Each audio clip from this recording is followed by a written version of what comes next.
My husband sold my $2 million ranch to his new girlfriend for $5. He thought I'd cry and walk away quietly. That I smiled. He had no idea what I'd already done, long before he made his move. Sometimes silence isn't weakness. It's the sound of a woman who's already won. Lisa Hawthorne cornered me in the feed store parking lot, waving papers like victory flags. Just wanted to thank you for the ranch, she said loud enough for other customers to hear. $5 was more than generous. She held up the deed transfer, my forged signature bold across the bottom. Samuel sat in her Mercedes, avoiding my eyes through the tinted glass. I loaded 50-pound grain bags into my truck bed, each lift steady and controlled, while she kept talking about her plans for my land. The feed store owner, Tom, watched from his doorway, confusion clear on his weathered face. Going to convert those old stables into a yoga studio, Lisa continued, her voice carrying across the gravel lot. Samuel says you won't mind clearing out by Monday. Before we continue, if you believe that hardworking women deserve to protect what they've built with their own hands, please consider subscribing. It's free and helps us reach others who need these stories. Monday. 3 days to leave the ranch I'd built from nothing. I hefted another grain bag, the familiar weight grounding me while my mind raced. The signature on her papers looked like someone had traced my name with their non-dominant hand during an earthquake. 20 years of signing breeding certificates, veterinary forms, and supply orders. You'd think Samuel would know how I actually write my name. Tom Murphy stepped out from his doorway, approaching slowly. He'd sold me my first bag of feed when I was 25, fresh from my father's funeral, using his life insurance money to buy 2,300 acres of scrubland everyone said was worthless. Everything all right, Lily? His eyes moved between Lisa's triumphant face and my steady loading. Just fine, Tom. I positioned another bag, the rough fabric familiar, under my work gloves. Lisa here was explaining how she bought my ranch. Bought. Tom's weathered face creased deeper. But you just ordered winter supplies for $5, Lisa interrupted, shoving the papers toward him. Legal and binding. Samuel handled everything. That's when I noticed Samuel's hand on the door handle, like he might get out, then thinking better of it. 18 years of marriage and he couldn't even face me while stealing everything I'd built. The cowardice hurt more than the betrayal somehow. Lisa's phone rang. She answered with a giggle that belonged on a teenager, not a 40-year-old woman. Yes, baby, I'm telling her now. She held the phone toward me. Samuel wants to talk to you. I took my time walking to my truck's tailgate, closing it with careful precision. Tell him he knows where to find me. The last grain bag loaded, I climbed into my truck without looking back. In the rearview mirror, I saw Tom examining the papers Lisa had pushed at him, his expression shifting from confusion to disgust. He'd been in business long enough to recognize garbage when he saw it. The drive back to the ranch took 12 minutes. I'd made this trip so many times I could navigate it unconscious. Past the Henderson place where their new foal was learning to run. Around the bend where lightning had split that massive oak 5 summers ago. Up the hill that overlooked the valley I'd spent 2 decades transforming from neglected land into something beautiful. Elena's truck was parked by the barn when I arrived. My ranch manager for 12 years, she had instincts sharper than any horse. She emerged from the barn holding a clipboard, but her eyes were on my face. Lily. Just my name, but the way she said it carried questions. Lisa Hawthorne claimed she bought the ranch. For $5. Elena's expression didn't change, but her knuckles went white on the clipboard. That explains Samuel loading his things into a rental truck this morning. Thought you knew. This morning. While I was training the yearlings in the back pasture, he'd been packing. Planning his escape while I worked the horses, unaware my world was being dismantled box by box. Show me, I said. We walked to the house. My house, built with my hands and my father's insurance money. The office door stood open. His desk drawers were empty, the file cabinet ransacked. But Samuel was an idiot if he thought the important papers were in obvious places. Elena followed me to the kitchen where I reached behind the refrigerator for the old coffee tin wrapped in plastic. Inside were the real documents, the original deed in my name alone, the receipts from every improvement, the breeding records that proved the bloodlines I'd developed. And something else, a hotel receipt from 3 weeks ago I'd found in Samuel's jacket. Riverside Hotel, champagne room service for 2 with a handwritten note. Can't wait for our new beginning, Elle. You knew? Elena asked, looking at the receipt. I suspected. Found this when he claimed to be at the Dallas cattle auction. I folded it carefully, returned it to the tin. But suspicion and proof are different things. My phone buzzed. Margaret, Samuel's sister, calling for the third time this week. I'd been ignoring her, but now I answered. Lily, thank God. Her voice was strained. I've been trying to warn you. Samuel's been asking me about property law, about how to transfer deeds. He thinks because you let him handle the taxes he has some claim. I told him that's not how it works, but... He already tried, Margaret. Filed something at the courthouse. A long pause. Lily, you need a lawyer. Now. After she hung up, I sat at my kitchen table, the same one where I'd served Samuel breakfast this morning, unaware he was planning to steal everything by lunch. Elena sat across from me, quiet but present. Marcus Fitzgerald, I said finally. He handled my father's estate, helped me buy this place. His number's in the tin too. While Elena called Marcus, I walked through my house, seeing it with new eyes. The walls I'd painted, the floors I'd refinished, the windows I'd replaced one at a time as money allowed. In the living room hung our wedding photo, both of us young, hopeful, standing in front of the old barn before I'd rebuilt it. Samuel's smile looked genuine then. When had it become performance? Marcus could see me tomorrow afternoon. Until then, I had horses to feed, stalls to clean, and a ranch to run. Whatever Samuel and Lisa thought they'd accomplished with their $5 fiction, the real work didn't stop. It never had, not through drought or flood or market crashes. It wouldn't stop now. That evening, I stood in Midnight Star's stall, checking on our pregnant mare. She'd been restless for 3 days, showing signs of a difficult pregnancy ahead. I ran my hands along her sides, feeling the full shift within. Life went on, preparing to enter the world regardless of human drama. We're going to be fine, I told her, though I wasn't sure which of us I was trying to convince. I've built this place once from nothing. If I have to, I'll fight to keep it. The mare nuzzled my shoulder, her breath warm against my neck. Outside, the sun set over pastures I'd seeded, fences I'd mended, and dreams some fool thought he could steal for $5. Tuesday arrived wrapped in ordinary sounds. The coffee maker gurgling its final drops, bacon popping in the cast iron skillet my mother had seasoned for 40 years. I was slicing tomatoes from the garden when I heard Samuel's dress shoes on the hardwood instead of his usual work boots. He stood in the doorway wearing his charcoal suit, the one reserved for funerals and bank meetings. We need to talk. He didn't move toward the coffee pot like every other morning for 18 years. No kiss on my cheek, no complaint about the heat, no question about which horses needed attention. I kept slicing, the knife moving through red flesh with practiced precision. Your breakfast is almost ready. I won't be staying for breakfast. He pulled out his usual chair but remained standing behind it, gripping the back like a podium. I'm leaving you, Lily. For Lisa Hawthorne. The name wasn't a surprise. I'd seen it on that hotel receipt, heard it whispered in his sleep. But the next words were, the ranch is already sold. $5. Filed yesterday at the courthouse. He slid papers across the table, avoiding the wet ring from my coffee mug. The documents looked official enough. County seal, notary stamp, all the decorations of legitimacy. But the signature meant to be mine looked like someone trying to forge a check while riding a mechanical bull. You can't sell what isn't yours, Samuel. It's done. Community property laws. My name's on the tax documents. I turned off the stove, moved the bacon to a plate lined with paper towels. Ordinary movements while my mind catalogued 20 years of paperwork he'd never bothered to read. The deed in my name alone. The inheritance laws that protected what I'd bought with my father's money. The hours of labor I'd documented building this place before we'd even met. When did you plan this? My voice stayed level, professional almost. Does it matter? Lisa's coming by to look at her property. You should pack. That's when we heard the Mercedes pulling up the gravel drive, its engine too quiet for ranch country where trucks announce themselves with honest noise. Through the window, I watched Lisa Hawthorne step out like she was arriving at a photo shoot. Cream-colored pants that would last 30 seconds in a barn. Heels sinking into gravel I'd spread myself last spring.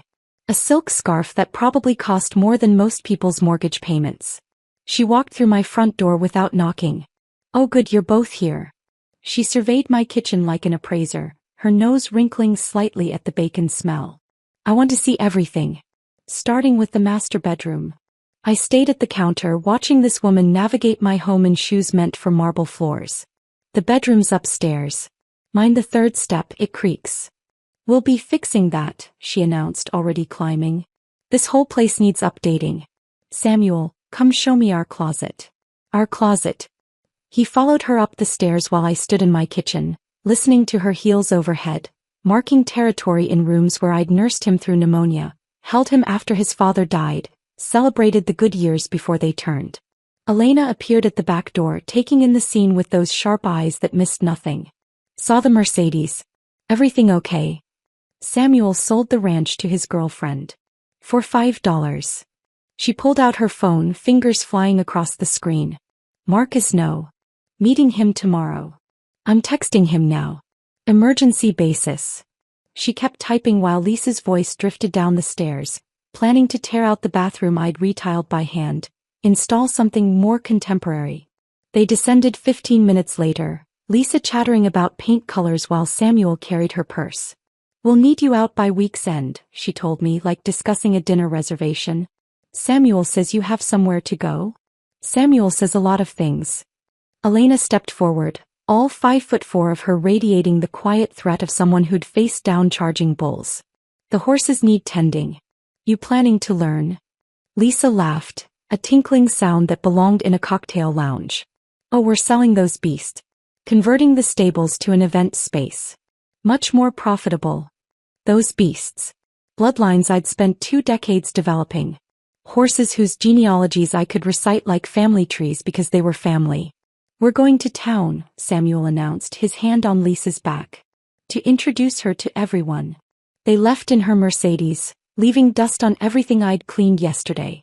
Elena and I stood in the sudden silence, processing the surreal morning. Those papers won't hold, she said. I know. But the damage he's doing in town will be his to live with. By 11 my phone started ringing. First Martha Henderson, whose property bordered mine. Honey, is it true? Tom Murphy just called saying Samuel's at the store with some woman claiming she owns your place. Then Ben Williams from the bank. Lily, there's some confusion here about a property transfer. Can you come in? Finally, old veterinarian Doc Hendricks. Just had the strangest encounter with Samuel and a blonde woman. They're telling everyone you're having some kind of breakdown. What's really going on? Each call was a small humiliation, my private catastrophe becoming public entertainment. But the worst was yet to come. My phone screen lit up with Katie's face. My daughter away at college, the one pure thing Samuel and I had created together. Her voice was thick with tears before I even said hello. Mom, what are you doing? No greeting, just accusation. Katie. Dad called. He says you're trying to destroy his happiness, that you won't accept the divorce, that you're making up lies about the ranch. Each word was a separate wound. Samuel had reached her first, painted his picture on a blank canvas. He says you're having some kind of breakdown, that he's worried about you but you won't get help. Katie, none of that is true. Then why is he saying it? Why would he lie? Because that's what he does now, I wanted to say. But poisoning her against her father, even a father doing wrong, wasn't my way. Come home this weekend. I'll show you everything. I have a study group. Please. The word cracked, showing more vulnerability than I'd intended. Just come home. Let me explain in person. Her paws stretched across miles of wire and doubt. But Mom, if you're really having problems, you need to admit it. Get help. After she hung up, I sat at the table where I'd served thousands of meals, helped with homework, celebrated birthdays. The bacon had gone cold, grease congealing white on the plate. Through the window, I could see the horses in the pasture, unaware their fate was being discussed in town by people who thought them beasts. Elena placed a cup of fresh coffee in front of me. She'll understand when she sees the truth. Will she? Her father's version is simpler. Mother gone crazy is easier to believe than father committing fraud. Kids figure out their parents eventually. Truth has a way of surfacing. I hoped she was right. But for now, I had a ranch to run, horses to tend, and a life to protect from people who thought they could buy it for pocket change. The morning had shattered plenty, but I was still standing in the pieces, figuring out how to reassemble them into something stronger. The credit card statement arrived buried in Thursday's mail, tucked between feed store flyers and auction notices. I almost tossed it unopened. Samuel handled our personal finances while I managed the ranch accounts. But his name on that storage facility charge stopped me cold. Ace Storage, billing monthly for 6 months. Unit 47B. I drove there that afternoon telling Elena I needed supplies from town. The facility sat on the outskirts, rows of orange doors baking in the sun. The manager, a kid barely out of high school, recognized me from the ranch's community writing program. "Mrs. Brennan. Here to check your husband's unit." "Lost my key," I lied smoothly.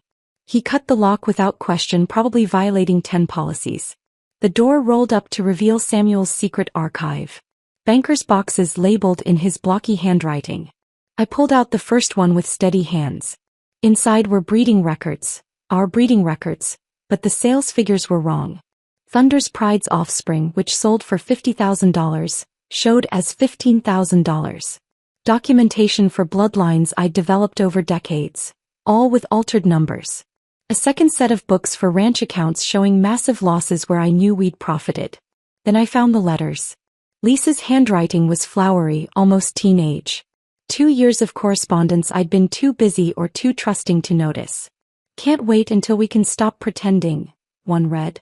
"That derby party plan is perfect. Get her drunk, get her signature, we're free." The derby party. 2 years ago, Samuel had been so attentive, refilling my wine glass, insisting I relax for once. I'd woken with the worst hangover of my life and no memory of signing anything. Now I understood why he'd been so pleased with himself that night. I photographed every document, every letter, every falsified record. My phone storage filled as evidence mounted, years of deception documented in Samuel's own writing. The last box contained receipts for jewelry I'd never received, vacation charges from trips he'd taken without me, restaurant bills from dates while I was working late. Back at the ranch, Elena waited in the barn office, her expression carved from stone. "We need to talk," she said, closing the door behind me. "I should have told you sooner." She pulled out a folder she'd hidden in the supply cabinet. 3 months ago, Samuel met with Jack Morrison about buying Thunder's Pride. Said you'd agreed to sell but were too emotional to handle negotiations. Thunder's Pride, our foundation stallion, whose bloodline I'd spent 15 years perfecting. I told Morrison you'd never sell. He backed off, but then Samuel started approaching collectors for breeding documentation. Claimed horses had died or been traded. She spread papers across the desk. Copies of emails, falsified death certificates, forged sales agreements. I've been documenting everything, making copies before he could destroy originals. "Why didn't you tell me?" I kept hoping I was wrong. That there was an explanation. Her voice cracked slightly. "You seemed happy. I didn't want to be the one who... You protected the ranch. That's what matters." Together we traced the money trail. Phantom veterinary bills for procedures never performed, medications never purchased. Dr. Hendrick's signature forged dozens of times. The total approached $400,000 over 3 years. "There's more," Elena said quietly. "Last month while you were at the breeders' conference, Lisa was here. In your house. I have security footage from the barn cameras. That night, unable to sleep, I remembered something. The cloud storage account I'd set up years ago for ranch documents, back when Samuel claimed he wanted to help more with the business. He'd forgotten I had administrator access. I opened my laptop at 2 a.m., logging into the account with credentials he'd never bothered to change. Their text messages synced automatically from his phone. 2 years of conversations sprawled before me. "She actually thinks I'm working late," Samuel had written. "So pathetic." "The stupid cow probably doesn't even know what the ranch is really worth," Lisa replied. Every plan detailed. Every lie celebrated. Mockery of my morning routines, my dedication to the horses, my trust in the man I'd married.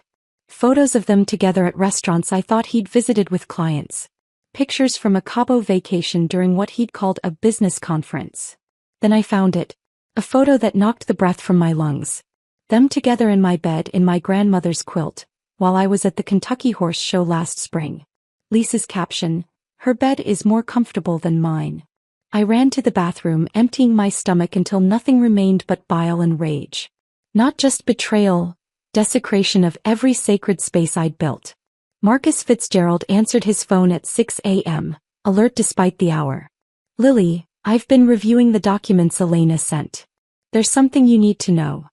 We met at his office within the hour.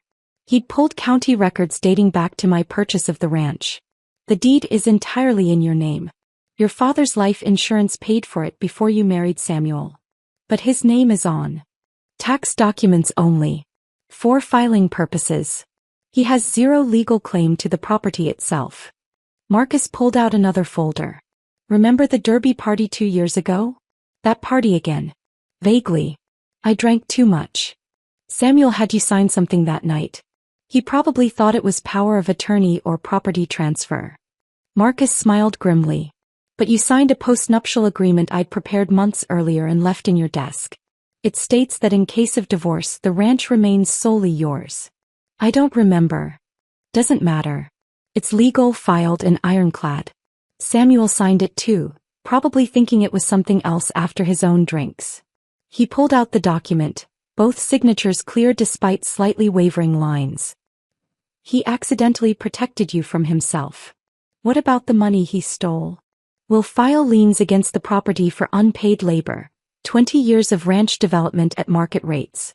Between that and the embezzlement we're looking at $1.8 million in claims. Even if his fake sale was legal, which it isn't, the liens would prevent any transfer. I sat in Marcus's leather chair, surrounded by evidence of betrayal so complete it should have destroyed me. Instead I felt something else. Clarity. Every suspicious moment, every instinct I'd suppressed, every excuse I'd made for Samuel's behavior had been warning signs I'd chosen to ignore. File everything, I told Marcus. Every lien, every charge, every piece of paper that protects what I built. This could get ugly. Criminal charges. It's already ugly. Now we make it legal. Elena was feeding the horses when I returned. She looked up from Thunder's Pride's stall. This stallion Samuel had tried to sell behind my back. How bad? She asked. 2 years of planning. $400,000 stolen. Photos in my bed.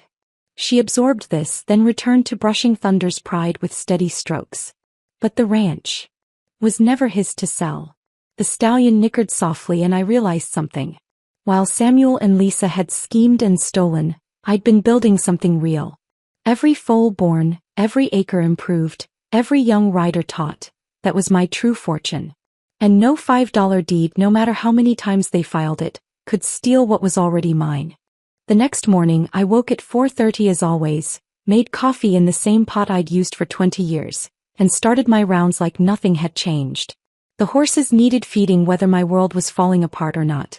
Samuel found me in the barn, mucking stalls with the rhythm of someone who'd done it 10,000 times before. You're taking this well, he said, suspicion creeping into his voice. I kept shoveling. Taking what well? The sale. The divorce. Everything. Life goes on, Samuel. Horses still need care. He watched me work, probably expecting tears or anger or begging. Instead, I whistled softly, the tune I always used to calm nervous yearlings. By the third stall he left, unnerved by my normalcy. That afternoon Marcus's investigator, a quiet man named David Park, arrived disguised as a potential student for riding lessons. While I showed him around the arena, he planted recording devices smaller than buttons in the kitchen, living room, and office. Legal in our state for a property owner, protecting against fraud. Act completely normal, he instructed. Let them hang themselves with their own words. So I did. I packed Samuel's lunch each morning, turkey sandwiches with the crusts cut off, just how he liked them. Washed his clothes, folded them precisely. Even ironed his shirts, though he'd been wearing them to see Lisa. The familiar domestic routines became a performance, and I played my part perfectly. Thursday evening, Samuel brought Lisa to dinner. In my house. At my table. Hope you don't mind, he said, though clearly he didn't care. Lisa wanted to see the kitchen in evening light. I served pot roast, the recipe his mother had taught me. Set the table with everyday plates, not the good china. That would seem bitter. Poured water for everyone, kept my movements steady and calm. Lisa talked through the entire meal about her renovation plans while sitting in the chair where Katie had done homework for 12 years. We're thinking marble countertops, she announced, gesturing at my worn butcher block that had seen 2 decades of family meals. And definitely removing that wall for an open concept. Interesting choice, I replied, passing the potatoes. Samuel watched me carefully, looking for cracks. Finding none, he grew bolder. You should be grateful Lily didn't fight the sale, he told Lisa, right there at my table. She knows she couldn't have managed this place alone anyway.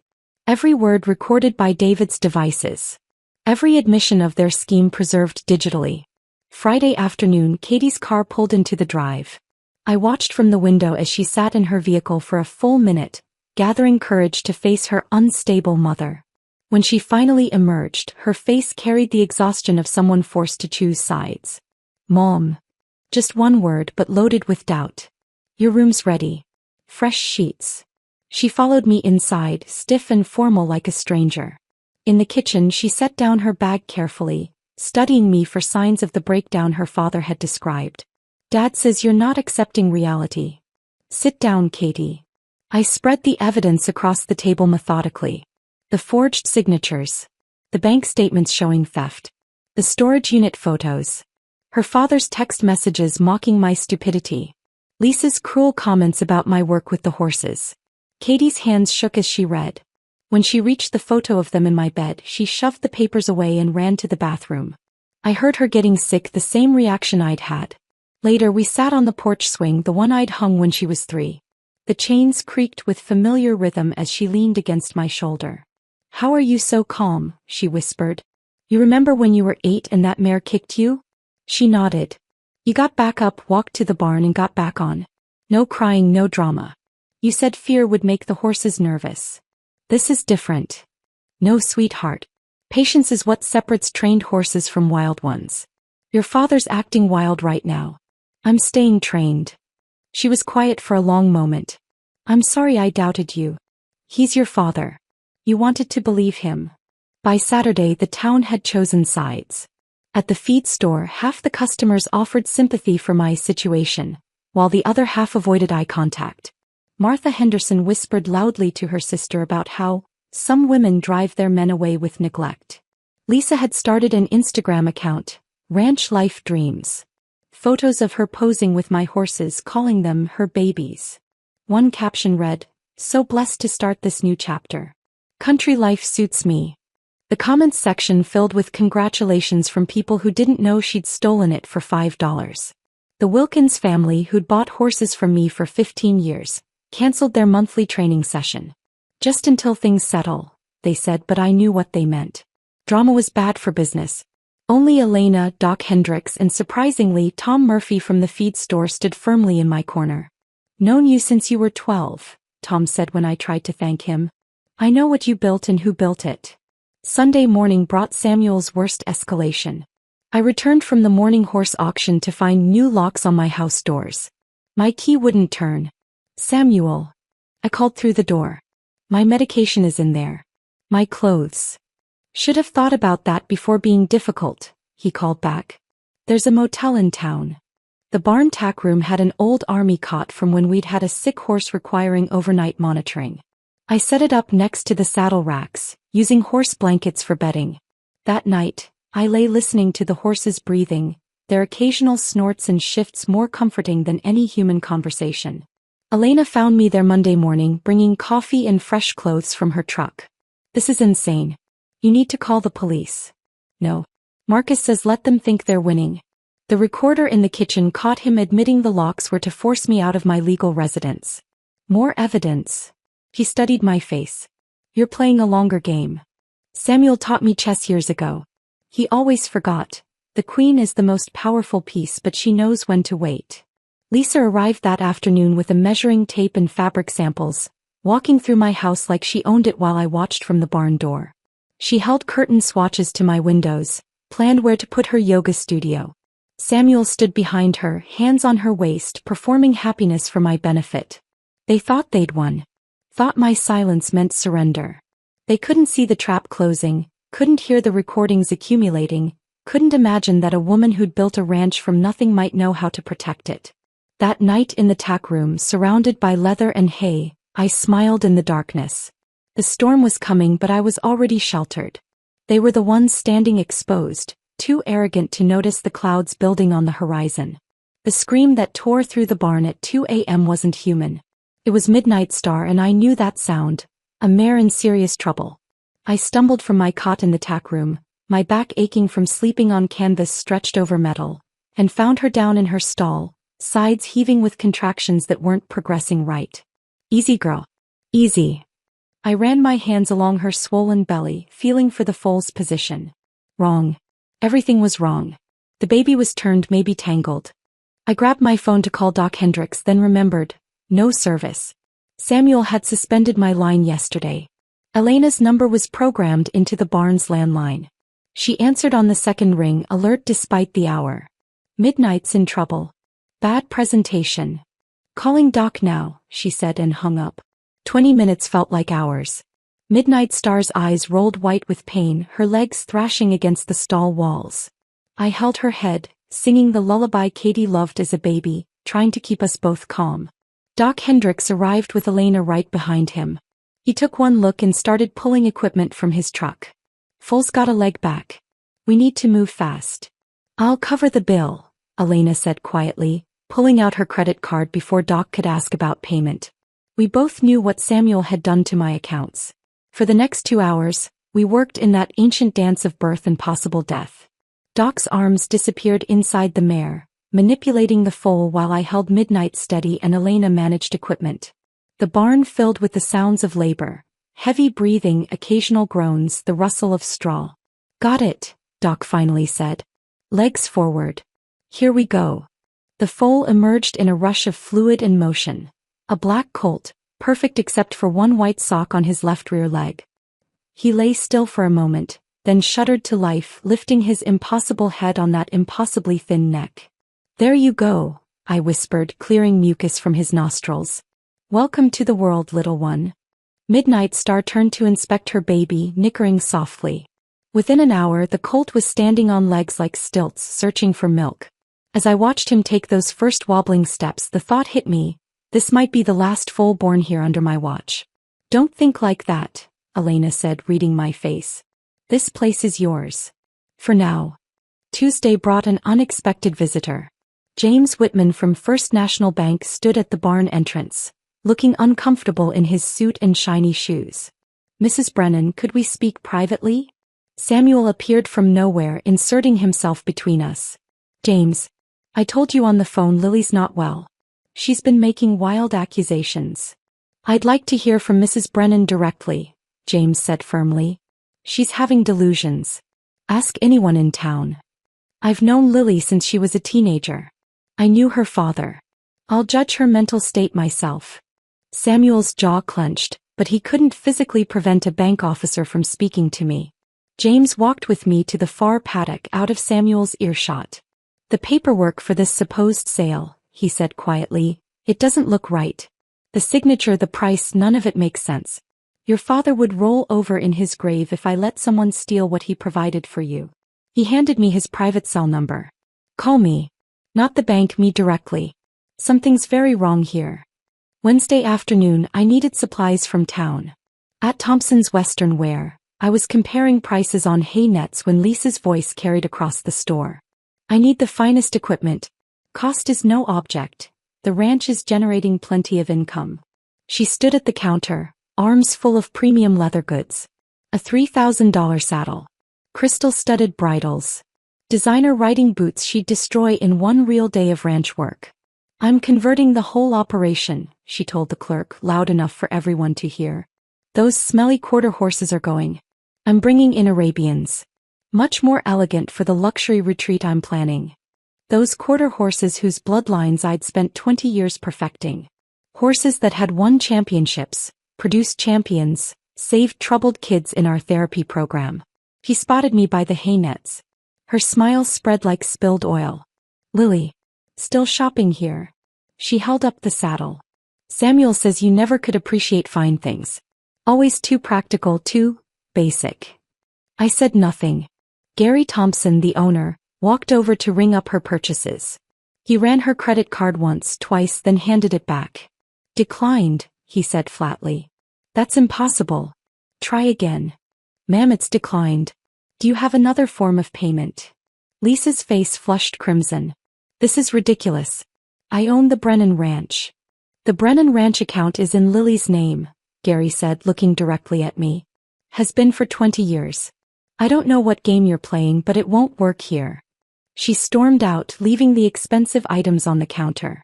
Gary winked at me and went back to his office. Thursday started with pressure in my chest like someone sitting on my ribs. By noon, the pain had spread down my left arm. Elena found me gripping the stall door, trying to breathe through it. Hospital. Now. It's just stress. It's a heart attack waiting to happen. Get in the truck. The emergency room was too bright, too loud. They hooked me to machines that beeped accusations about my blood pressure, my heart rate, my stress levels. The doctor, a young woman who looked like Katie, frowned at the readings. You need to rest. Whatever's happening in your life needs to take second priority to your health. Horses don't feed themselves. They also can't feed themselves if you're dead.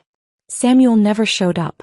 But somehow within hours half the town knew I'd been hospitalized. His version spread faster than wildfire. Poor Lily's having a complete breakdown. Had to be sedated. Katie arrived as they were preparing my discharge papers, her face tight with fury. Dad's telling everyone you're psychotic. Let him talk. My phone buzzed. Marcus's name on the screen. Lily. The judge reviewed everything. Emergency hearing scheduled for Monday. Can you make it? I looked at the 4 in my arm, the monitors recording my every heartbeat, my daughter's worried face. I'll be there. Good. Because this ends Monday. One way or another. The nurse protested when I insisted on leaving. You need observation. I need to go home. You don't understand the risk. I understand perfectly. But that ranch has been my life for 20 years. If I'm going to have a heart attack, I'd rather have it there than here. Katie drove me back in silence. As we pulled up to the barn, the new colt was playing in the paddock, testing his legs with pure joy. Midnight Star watched protectively, occasionally calling him back when he strayed too far. Mom, Katie said softly. Whatever happens Monday, I'm with you. I squeezed her hand, watching that colt dance on legs still learning their purpose. 5 more days of waiting. 5 more days of letting Samuel and Lisa think they'd won. The weight of it sat on my chest heavier than any heart condition. But that colt gave me hope. New life always does. Monday arrived wrapped in low clouds that promised rain. I called Samuel that morning, my voice carefully neutral. I'm ready to discuss terms. Peacefully. Tonight, 7 o'clock, the Sterling room. Pause. I could hear Lisa whispering in the background. Terms. His voice carried suspicion. There's nothing to discuss. The sale is done. Then consider it a farewell dinner. Closure. Bring Lisa, she should be there. Another pause. More whispering. Fine. But no drama, Lily. No drama, I agreed. I arrived at the Sterling room at 6:30, choosing a table near the window where the entire dining room would have clear sight lines. The maitre d', Robert, who'd served our anniversary dinners for 15 years, raised an eyebrow at my request for water, not wine. Celebrating tonight, Mrs. Brennan? In a way, Robert. In a way. Marcus had arrived even earlier, positioning himself at the bar with his briefcase, nursing a club soda while pretending to read financial papers. Detective Rachel Morrison sat in a corner booth, just another diner enjoying soup and salad. David Park, the investigator, had a table by the kitchen, strategic positioning he'd called it. At exactly 7 they arrived. Lisa wore a black dress that tried too hard, and around her neck, my grandmother's pearls. The ones Samuel had claimed were stolen during our move last year. Seeing them on her throat made my hands tighten on my water glass, but I kept my expression pleasant. Lily. Samuel pulled out Lisa's chair with exaggerated courtesy. You look tired. Hospital stays will do that, I replied evenly. They ordered champagne, Veuve Clicquot, charged to what they assumed was their ranch account. Robert's eyes flicked to mine. I gave the slightest nod. Let them order whatever they wanted. To new beginnings, Samuel raised his glass, that smirk I'd once found charming now revealing itself as cruel. To endings, I countered, lifting my water. And truth. Lisa giggled, the sound sharp as breaking glass. Truth? That's rich, considering you've been living in denial for weeks. Have I? Let's discuss truth then. Like the truth about the Derby party 2 years ago. Samuel's champagne glass stopped halfway to his lips. You kept refilling my wine that night, I continued conversationally. I thought you were being attentive. But you needed me drunk, didn't you? For the papers. I don't know what. The papers you thought were property transfer documents. But you were drunk too, Samuel. You signed a postnuptial agreement instead. The one that guarantees the ranch stays mine in case of divorce. Lisa's giggle died. That's not possible. Then there's the storage unit. 6 months of rent, all those falsified breeding records. The love letters going back 2 years. I pulled out my phone, swiped to the cloud account. Your texts are particularly interesting, Lisa. I hit play on a voice message she'd sent Samuel 3 weeks ago. Her recorded voice filled the space between us. Just forge her signature already. She's too stupid to fight back. Once we file it, she'll roll over like always. Diners at nearby tables turned to stare. Lisa grabbed for my phone, but I pulled it back. Delete that. Why? It's my phone. My cloud account. My evidence. Samuel stood abruptly. We're leaving. I don't think so. Marcus approached our table with 3 folders and the practiced stride of a man about to destroy lives legally. Mr. Brennan, Ms. Hawthorne. I'm Marcus Fitzgerald, Mrs. Brennan's attorney. We know who you are, Samuel spat. Then you'll want to see these documents. Marcus placed the first folder on the table. The irrevocable trust that's protected the ranch for 6 weeks. Any sale without Mrs. Brennan's explicit, notarized consent is legally void. But I filed a fraudulent document. Which brings us to folder 2. He opened it, revealing bank statements, falsified veterinary bills, altered breeding records. $400,000 in embezzlement over 3 years. Federal crime, Mr. Brennan. Lisa shrank back in her chair. I didn't know about. Your signature is on several of these deposits, Marcus noted. And then there's folder 3. The IRS issue. What IRS issue? Lisa's voice climbed an octave. Your $5 purchase price. The IRS considers that a gift, not a sale. You owe gift tax on the full market value of the property. Approximately $600,000. Due immediately. That's insane. Samuel said. Samuel said a lot of things. Detective Morrison had left her booth, approaching our table with the measured pace of law enforcement. Mr. Brennan, Ms. Hawthorne, I'm Detective Morrison with the Financial Crimes Unit. The entire restaurant was watching now.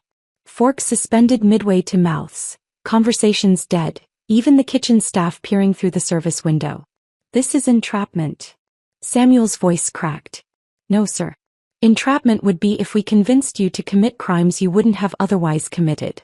You did this all on your own. Lisa's carefully applied makeup began running in black streams. You said it was legal. You said she was pathetic, that she'd never fight back. Shut up, Lisa. Don't tell me to shut up. This is your fault. Your plan. Your lies. She stood, grabbing her purse. I'm calling my lawyer. Ma'am, please remain seated, Detective Morrison said firmly. You can't make me. Actually, I can. You're being detained pending investigation of fraud, conspiracy, and filing false documents. The maitre d' approached apologetically. Perhaps we should move this to a private space? No need, I said quietly. They're leaving. Detective Morrison nodded to 2 uniformed officers who'd been waiting outside. They entered with the quiet efficiency of professionals, standing behind Samuel and Lisa's chairs. Mr. Brennan, you're under arrest for embezzlement, fraud, and conspiracy. You have the right to remain silent. Lily, please. Samuel turned to me, his confidence finally cracking. We were married for 18 years. Doesn't that mean anything? It meant everything, I replied. Until you decided it meant nothing. As they were let out, Lisa's shriek pierced the restaurant. This is your fault, Samuel. You said she was too stupid to protect herself. The dining room remained frozen for several seconds after they left. Then, slowly, the normal sounds of dinner resumed, quieter now, charged with the electricity of witness drama. Robert approached with a piece of chocolate cake I hadn't ordered. On the house, Mrs. Brennan. That was quite a show. Marcus sat down across from me, allowing himself a small smile. The ranch is safe. The criminal charges will stick. And the IRS will definitely want their money from Ms. Hawthorne. What about the $5? Evidence. though I doubt she'll want it back. I took a bite of cake, dark chocolate with raspberry filling. It was the first thing I'd truly tasted in weeks. Around me, other diners tried not to stare, but I caught several sympathetic nods, a few raised glasses in quiet salute. Detective Morrison returned briefly. "We'll need you to come to the station tomorrow for a formal statement." Of course. After she left, I sat alone at the table where Samuel had proposed 20 years ago. The same table where we'd celebrated Katie's acceptance to college. Now it would be remembered as the place where his house of lies finally collapsed. The champagne they'd ordered still sat in its bucket, barely touched. Robert cleared it away without asking, along with any trace they'd been there at all. I left the restaurant through the kitchen exit, avoiding the clusters of diners still discussing what they'd witnessed.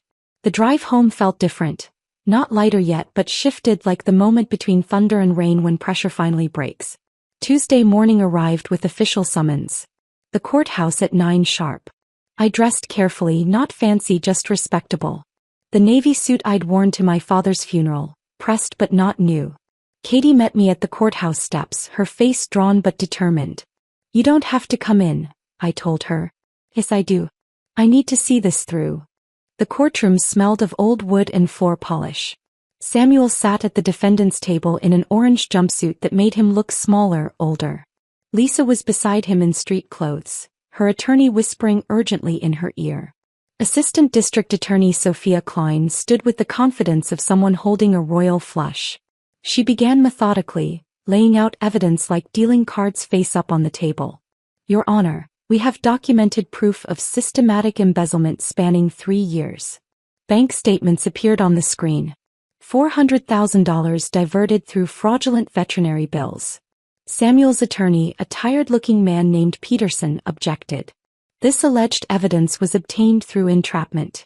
Mrs. Brennan deliberately. Objection overruled. The judge cut him off. The defendant's crimes began long before Mrs. Brennan took any protective action. "Continue, Ms. Klein." The forged signatures came next. Side-by-side comparisons that would make a child laugh. Then the cloud account messages, each one more damaging than the last. The defendants discussed their plan in detail, Sophia explained, highlighting specific texts. Quote, "Get her drunk enough to sign anything." Quote, "She's too trusting to check the paperwork." Quote, "Once it's filed she can't fight it." Lisa's attorney, Mr. Garrett, stood abruptly. "Your Honor, may I have a moment with my client?" They huddled briefly. When Garrett returned, his shoulders sagged. "Your Honor, Ms. Hawthorne would like to discuss a plea arrangement." "Abandoning ship already?" the judge asked dryly. "The evidence is overwhelming." Samuel twisted in his chair to stare at Lisa, but she wouldn't meet his eyes. "Katie Brennan," Sophia called. My daughter walked to the stand with her chin up, though her hands trembled taking the oath. She looked directly at me, not her father, as she began speaking. "He called me at school constantly. Said Mom was having a breakdown, that I needed to come home and convince her to sign papers. He promised to pay my tuition if I helped." "Did you believe him?" Sophia asked gently. "At first. He's my father. Why would he lie?" Katie's voice cracked. "But then I came home and saw the evidence. The forged signatures. The stolen money. The texts calling my mother stupid." "What else did you discover?" Katie's jaw tightened. "I went to his apartment last week to get some of my things from childhood. Lisa was there. She was wearing my grandmother's jewelry, pieces Dad said were stolen. And there were photos from their trips together when he was supposedly at business conferences." Samuel's attorney tried cross-examination. "Isn't it true you're angry at your father for the divorce?" "I'm angry he tried to steal from the woman who actually raised me while he was running around with his girlfriend." Objection. "It's not an objection if it's true," Katie shot back. The judge allowed himself a small smile. When Katie stepped down, she walked past Samuel's table without looking at him. She sat beside me, taking my hand. More witnesses followed. James Whitman from the bank explaining the suspicious paperwork.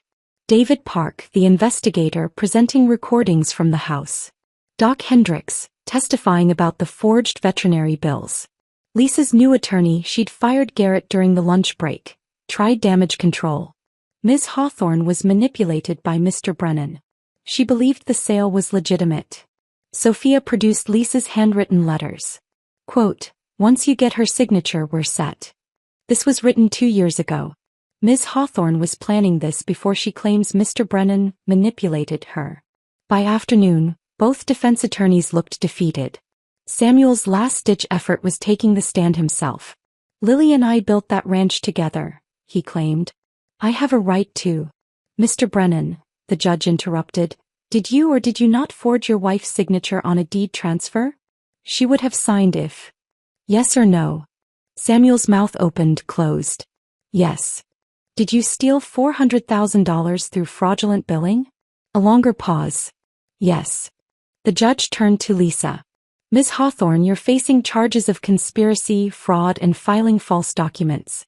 How do you plead?" Lisa stood slowly, mascara already running. "Guilty, Your Honor." But Samuel said, "What Mr. Brennan said is irrelevant. You participated knowingly in fraud." The sentencing was swift.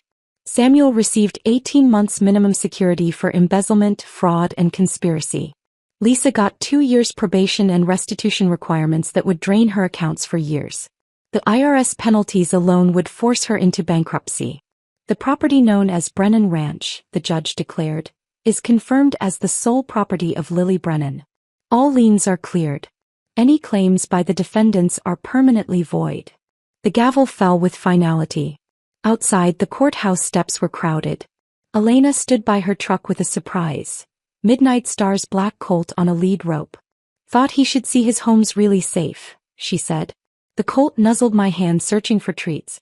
Such a simple gesture, but it broke something loose in my chest. Not tears.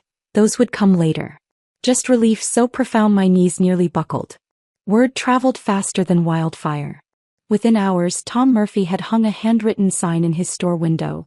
"We stand with Lily Brennan. Real ranch, real woman." My phone buzzed with messages. "The Hendersons, never doubted you for a second."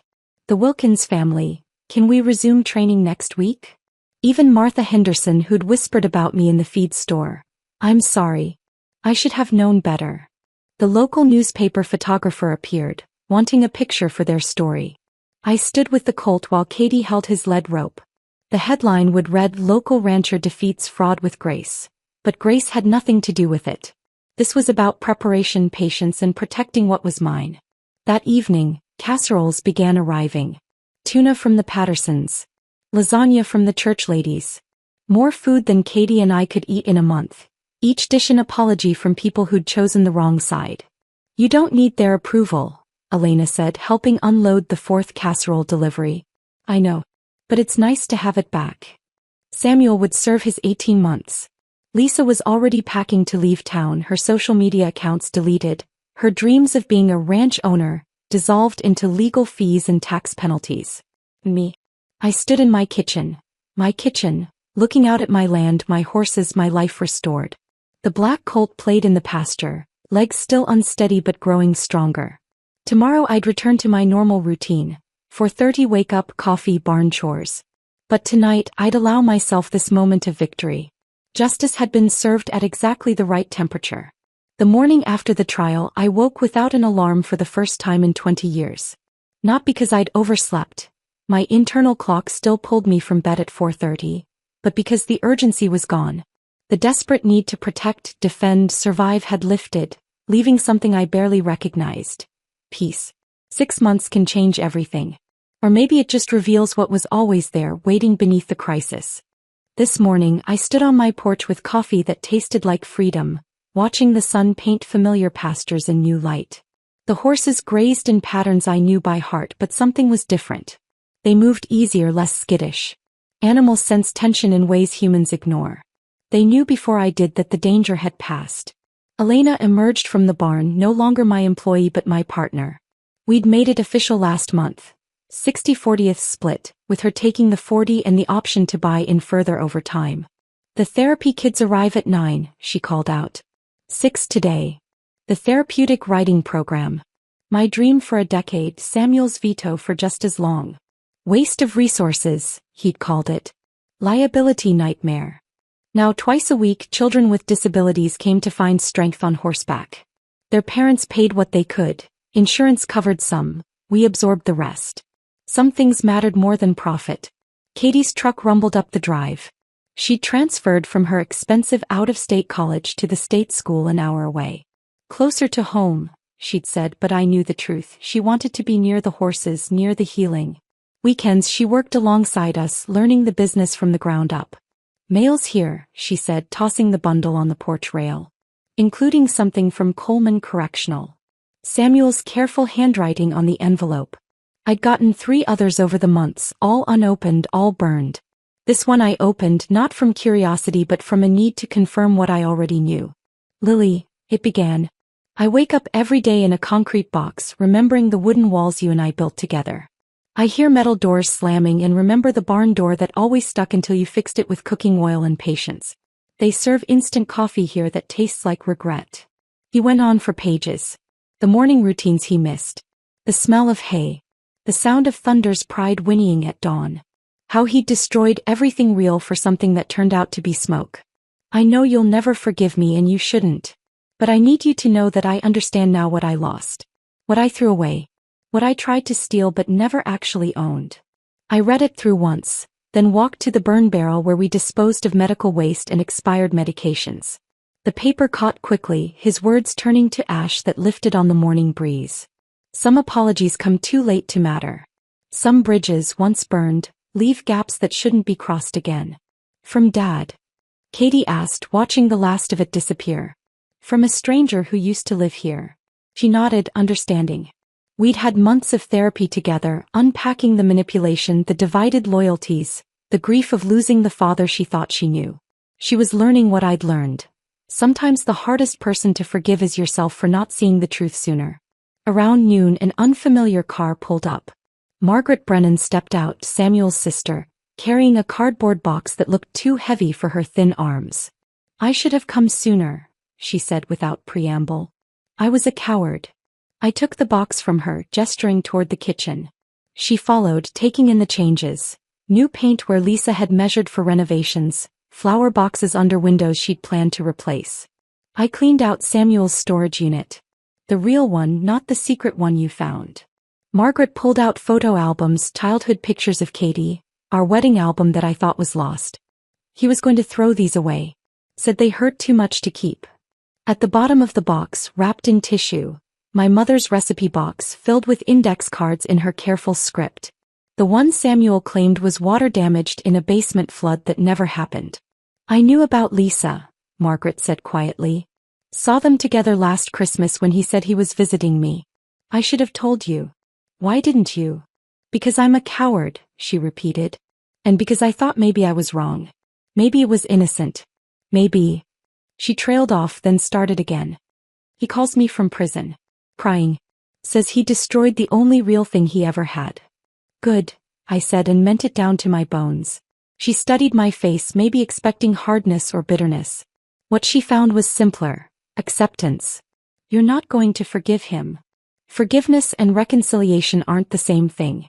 I forgive him for my own peace. But he's not welcome in my life again. Ever. She nodded slowly. I understand. I just thought you should know he knows what he lost.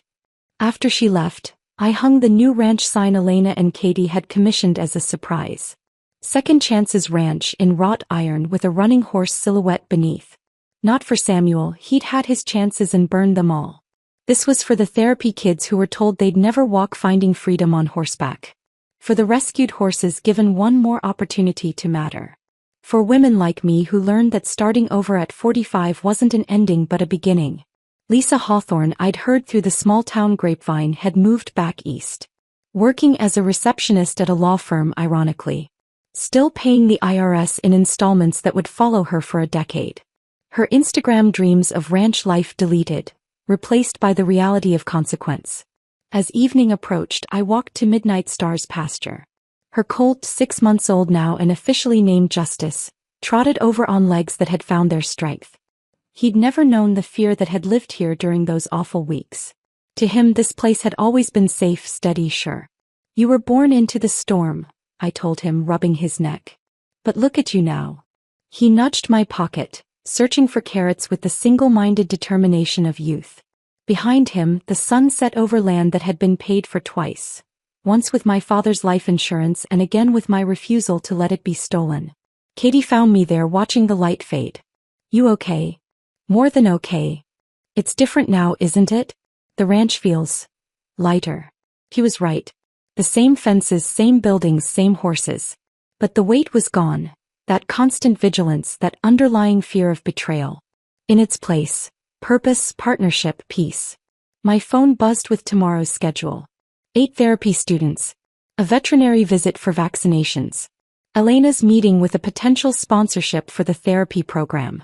Life moving forward instead of defending against attack. That night, I sat at my kitchen table, mine alone now, with a cup of tea and the comfortable quiet of a house that held no secrets, no lies, no betrayals waiting to surface. Through the window, I could see the barn's security light illuminating the path I'd walk tomorrow at 4:30 a.m., same as always. Except nothing was the same. Everything was better. Cleaner. Truer. $5. That's what they thought my life's work was worth. But you can't buy what was never for sale. And you can't steal what someone's willing to fight for. The silence of my evening wasn't lonely. It was earned, peaceful, and completely mine. If this story of calculated revenge gave you chills, hit that like button right now. My favorite part was when Lily calmly played the recording of Lisa saying she's too stupid to fight back, right there in the restaurant. What was your favorite moment? Drop it in the comments below. Don't miss more gripping stories like this. Subscribe and hit that notification bell so you never miss an upload. When my husband told me, I invited my ex to your brother's wedding, she's basically family. If you trust me, you'll get it. I smiled and said, of course I do. Then I secretly asked her husband to be my +1. Let's just say the rehearsal dinner became unforgettable, for all the right reasons. If you trust me, you'll get why I invited Hannah to Adam's wedding. Elijah announced this at Sunday dinner, right between my mother passing the roasted potatoes and my father pouring his 3rd glass of wine. My brother Adam's fork stopped halfway to his mouth. My future sister-in-law, Claire, kicked me under the table. Hannah, your ex-girlfriend? Adam asked slowly. To my wedding? The one I'm having next month. She's basically family, Elijah explained to my stunned parents, sawing through his chicken like he hadn't just hijacked their dining room. You remember how close we all were? Nobody remembered, as it never happened. But I watched my husband construct this elaborate lie while my family sat frozen, and I heard myself say, of course, honey. I completely understand. What Elijah didn't know was that I'd already found Isaac Morrison's number, Hannah's actual husband, saved in my phone since yesterday. Before we continue, if you believe betrayal should be exposed and truth deserves to win, please consider subscribing. It's free and helps others find these stories. Now let's see how this unfolds.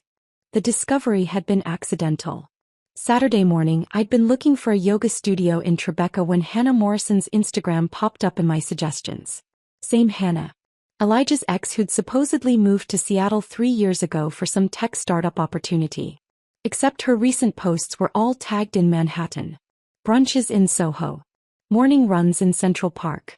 And a wedding photo from 2 years ago with a man named Isaac Morrison, real estate developer, with the caption, 2 years with my forever.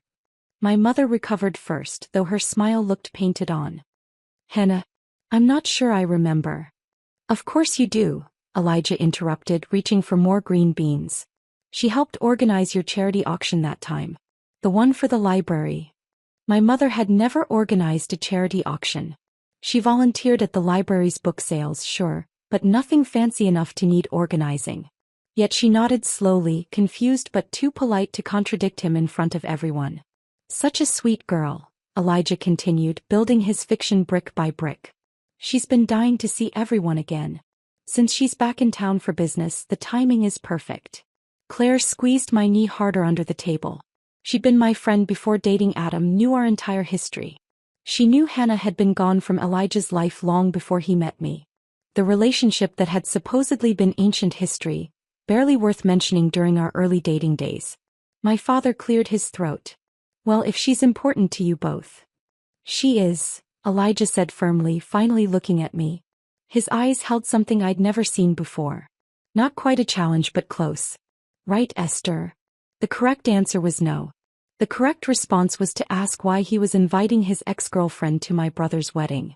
The correct move was to point out the inappropriate nature of this entire conversation. Instead, I smiled and passed him the butter dish. Whatever makes you happy, sweetheart. Adam set down his fork completely. I don't remember meeting any Hannah. You were probably away at college, Elijah said smoothly. Too smoothly. He'd prepared for this conversation, rehearsed these lies. She was around a lot during that time. This was fascinating in its boldness. Adam had gone to Columbia, barely 40 minutes away. He'd been home every other weekend eating these same Sunday dinners. If Hannah had been around a lot, he would have met her. We all knew it. But Elijah kept going, adding details to his fabrication like an artist adding brushstrokes. She knows all the family stories, he said, laughing at some private memory. Remember that time at the shore house? 4th of July. We didn't have a shore house. We'd rented one once 5 years ago, long after Hannah would have exited his life. But my parents exchanged glances, trying to recall a memory that didn't exist while their son-in-law gaslit our entire family over pot roast. The rest of dinner blurred into a performance. Elijah playing the devoted husband, nostalgic about old friendships. My parents confused but accommodating. Adam silently furious but holding back for my sake. Claire, practically vibrating with indignation beside him. And me, the understanding wife, cutting my chicken into smaller and smaller pieces while my husband recruited my family into his deception.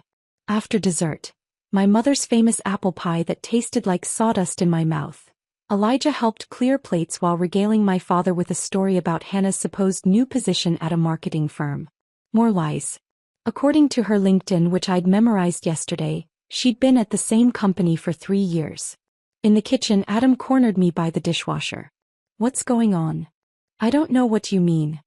Esther. His voice was low, urgent. I've never met this woman. Mom and Dad have never met her. Why is Elijah acting like she's some family friend? I focused on scraping plates, avoiding his eyes. Maybe you just don't remember. Stop. He grabbed my wrist gently. This is me. Tell me what's happening. Claire appeared in the doorway, standing guard. Through the dining room, I could hear Elijah laughing at something my father said. The sound made my skin crawl. I can't, I whispered. Not yet. Just trust me, okay? And act normal about Hannah coming to the wedding. Adam's face went through several expressions before landing on concern. Esther. Please. I'm handling it. He wanted to argue, I could see it. My baby brother who'd protected me from playground bullies and bad boyfriends, who'd vetted Elijah thoroughly before approving of our engagement. But something in my face made him step back. Hey. But if you need anything. I know. The ride home was silent except for Elijah humming along to jazz on the radio. His hand rested on my thigh, possessive and familiar. 4 years of marriage reduced to this performance. Both of us pretending everything was fine while secrets multiplied between us like cancer cells. At a red light, he squeezed my knee. Thank you for being so understanding about Hannah. I knew you would be. You're not the jealous type. The jealous type. As if betrayal was about jealousy rather than deception. As if inviting your ex-girlfriend to a family wedding was normal behavior for secure couples. When did she get back to New York? I asked, keeping my voice casual. Few months ago, maybe? His hand tightened slightly on my leg. Haven't kept close track. Another lie. Her Instagram showed she'd never left. The yoga studio she'd tagged yesterday was 6 blocks from Elijah's new gym. The one he joined 2 months ago for his sudden fitness kick. His Tuesday, Thursday, Saturday schedule that never wavered, never produced the expected soreness or gym stories, but had trimmed 20 pounds off his frame. Back in our apartment, Elijah disappeared into the shower while I stood at our 10th floor window, city lights blinking below like coded messages. Somewhere out there, Hannah Morrison was probably lounging in her own apartment with her husband Isaac, planning what to wear to my brother's wedding. Did Isaac know his wife was resuming an affair? Or was he as blindly trusting as I'd been until yesterday? His number burned in my phone. 1 call. 1 text. That's all it would take to compare notes to confirm what I already knew in my bones. But not yet. First I needed more proof. Real evidence that would stand up against Elijah's smooth denials and practiced lies. The shower stopped. Soon he'd climb into bed, kiss my forehead and fall asleep within minutes while I lay awake replaying every business trip, every late meeting, every new shirt and unexplained cologne purchase. The perfect illusion of our marriage had shattered at my parents' dinner table, but I'd keep performing my role a little longer. Because if Elijah wanted to bring Hannah to Adam's wedding, I'd make sure she had company. Isaac Morrison would be my plus one, and together we'd give them a reunion they'd never forget. Monday morning arrived with Elijah kissing my forehead before leaving for work, his cologne lingering in the air, something new and expensive I didn't recognize. The apartment felt different now, like the walls themselves knew about the performance we were both giving. I waited exactly 10 minutes after hearing the elevator close before opening my laptop. Hannah Morrison's Instagram became my obsession. Public profile 847 posts, each one a potential piece of evidence. I scrolled methodically, screenshot by screenshot, building a folder titled Tax Documents on my desktop. Her life unfolded in reverse. Recent yoga classes in Tribeca, wine tastings in Brooklyn, art gallery openings where she wore dresses that cost more than our mortgage payment. Then I found him. Isaac Morrison appeared first in a wedding photo from 2 years ago. Tall, broad-shouldered, with the kind of tired eyes that suggested he worked too much. Real estate developer according to the tag. His own profile was harder to access, private settings, but his company page, Morrison Properties, was wide open. The conference schedule on his business page made my coffee go cold. Boston Real Estate Summit March 15th to 17th. The same weekend Elijah had his emergency investor meeting in Boston. I remembered the video call where Elijah had tried to show me his hotel room, accidentally revealing the lobby for a split second. The Marriott Copley Place. The exact hotel listed as the conference venue on Isaac's company newsletter. My hands trembled as I cross-referenced everything. Isaac's post about productive morning sessions time-stamped at 9 a.m. Elijah's text to me about breakfast meeting running long at 9:07 a.m. Hannah's Instagram story from that same morning. A coffee cup at the Marriott Lounge, no caption, but her manicured hand wearing the pearl ring that had appeared around the same time as Elijah's mysterious credit card charge. 3 days became my timeline for evidence gathering. Tuesday, I called in sick to work and drove to Elijah's gym during his supposed workout window. His car wasn't in the parking lot, but 14 blocks away at a boutique hotel's valet stand there it was. The same hotel where Hannah had posted a selfie 2 hours earlier, claiming she was at a client lunch. Wednesday brought credit card statements. I'd never checked them before. Trusted him to handle our finances while I managed the household. The entries read like a confession. 11 Madison Park, $400, on a night he'd claimed to be entertaining clients from Tokyo. Except Hannah had posted about date night, with just a heart emoji that same evening. The jewelry store charge, $2,847, not the $2,800 I'd estimated from Cartier, dated 3 weeks ago. Our anniversary was 6 months away. I photographed everything with my phone, creating duplicates in case he somehow discovered my laptop folder. The evidence was overwhelming, undeniable and growing by the hour. A reservation at the Greenwich Hotel's restaurant when he was supposedly at a conference in Philadelphia. Theater tickets purchased for a Wednesday matinee when he texted me about back-to-back meetings. A lingerie store charge that certainly hadn't produced anything in my drawer. The most damning discovery came from their synchronized mistakes. Hannah's spa weekend in the Hamptons matched Elijah's golf trip with clients. But the weather that weekend had been torrential rain. No golf course would have been open. Isaac had posted about being in Chicago for a property viewing. For people, 2 affairs, one massive web of lies that they'd maintained for God knows how long. Thursday evening shattered any remaining doubt. Adam called while I was staring at spreadsheets of evidence, his voice tight with confusion. Esther, what's going on with Elijah? He's called me 3 times about the seating chart. I closed my laptop, pressing the phone closer to my ear. What about it? He keeps insisting Hannah needs a table with a good view of the ceremony. He actually suggested moving Aunt Patricia to accommodate her. Aunt Patricia, who's 93 and Dad's favorite sister. My brother's frustration bled through the phone. He'd never particularly warmed to Elijah. Too smooth, he'd said once, but had accepted him for my sake. And get this, Adam continued, he offered to pay for Hannah's hotel room. Said it was his wedding gift to us. What kind of wedding gift is paying for your ex-girlfriend's accommodation? I don't know, I managed, though I knew exactly what kind. The kind that meant he planned to spend the night with her. Should I be worried? Is everything okay between you two? The concern in his voice nearly broke me. I wanted to tell him everything, to let him storm over here and confront Elijah with his protective brother rage. But not yet. We're fine.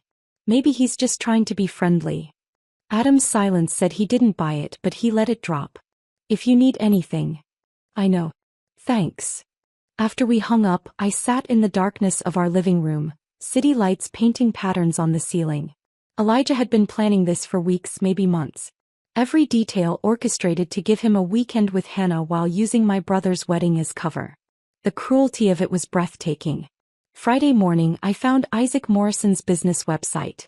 Morrison Properties had a clean, professional design with his direct email at the bottom of the contact page.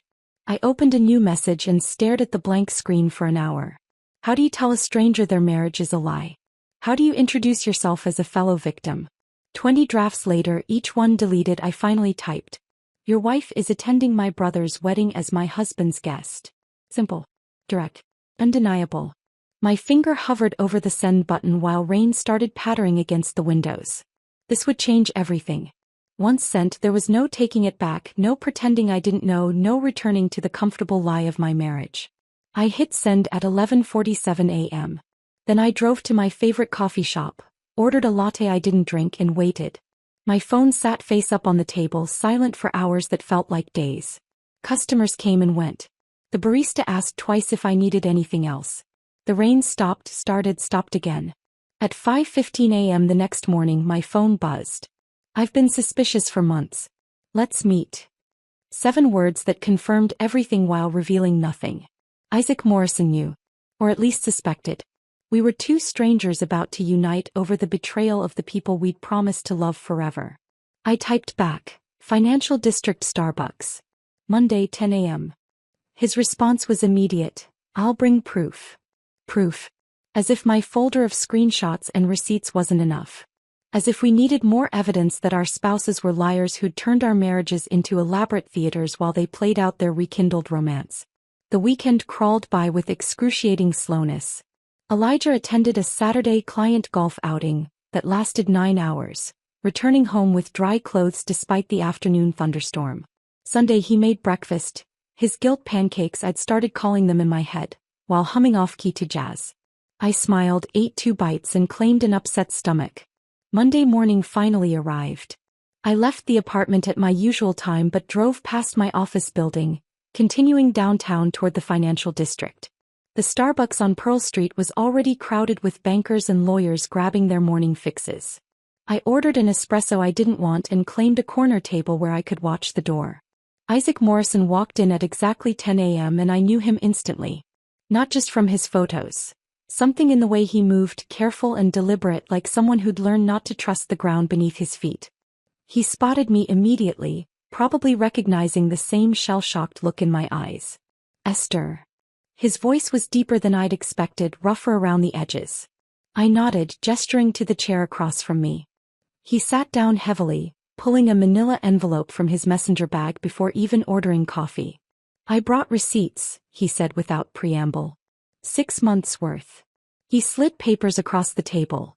Credit card statements with highlighted charges, hotel bills, restaurant receipts. My hands shook slightly as I picked up the first one. The Ritz-Carlton Miami Valentine's Day weekend.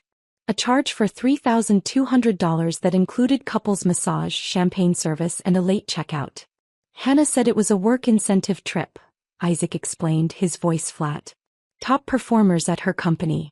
Except I called her company. They don't do incentive trips. Haven't in 3 years due to budget cuts. The next receipt was from 11 Madison Park. $400 for dinner for 2, the same night Elijah claimed to be entertaining Tokyo clients. This was their anniversary dinner, Isaac said, pointing to the date.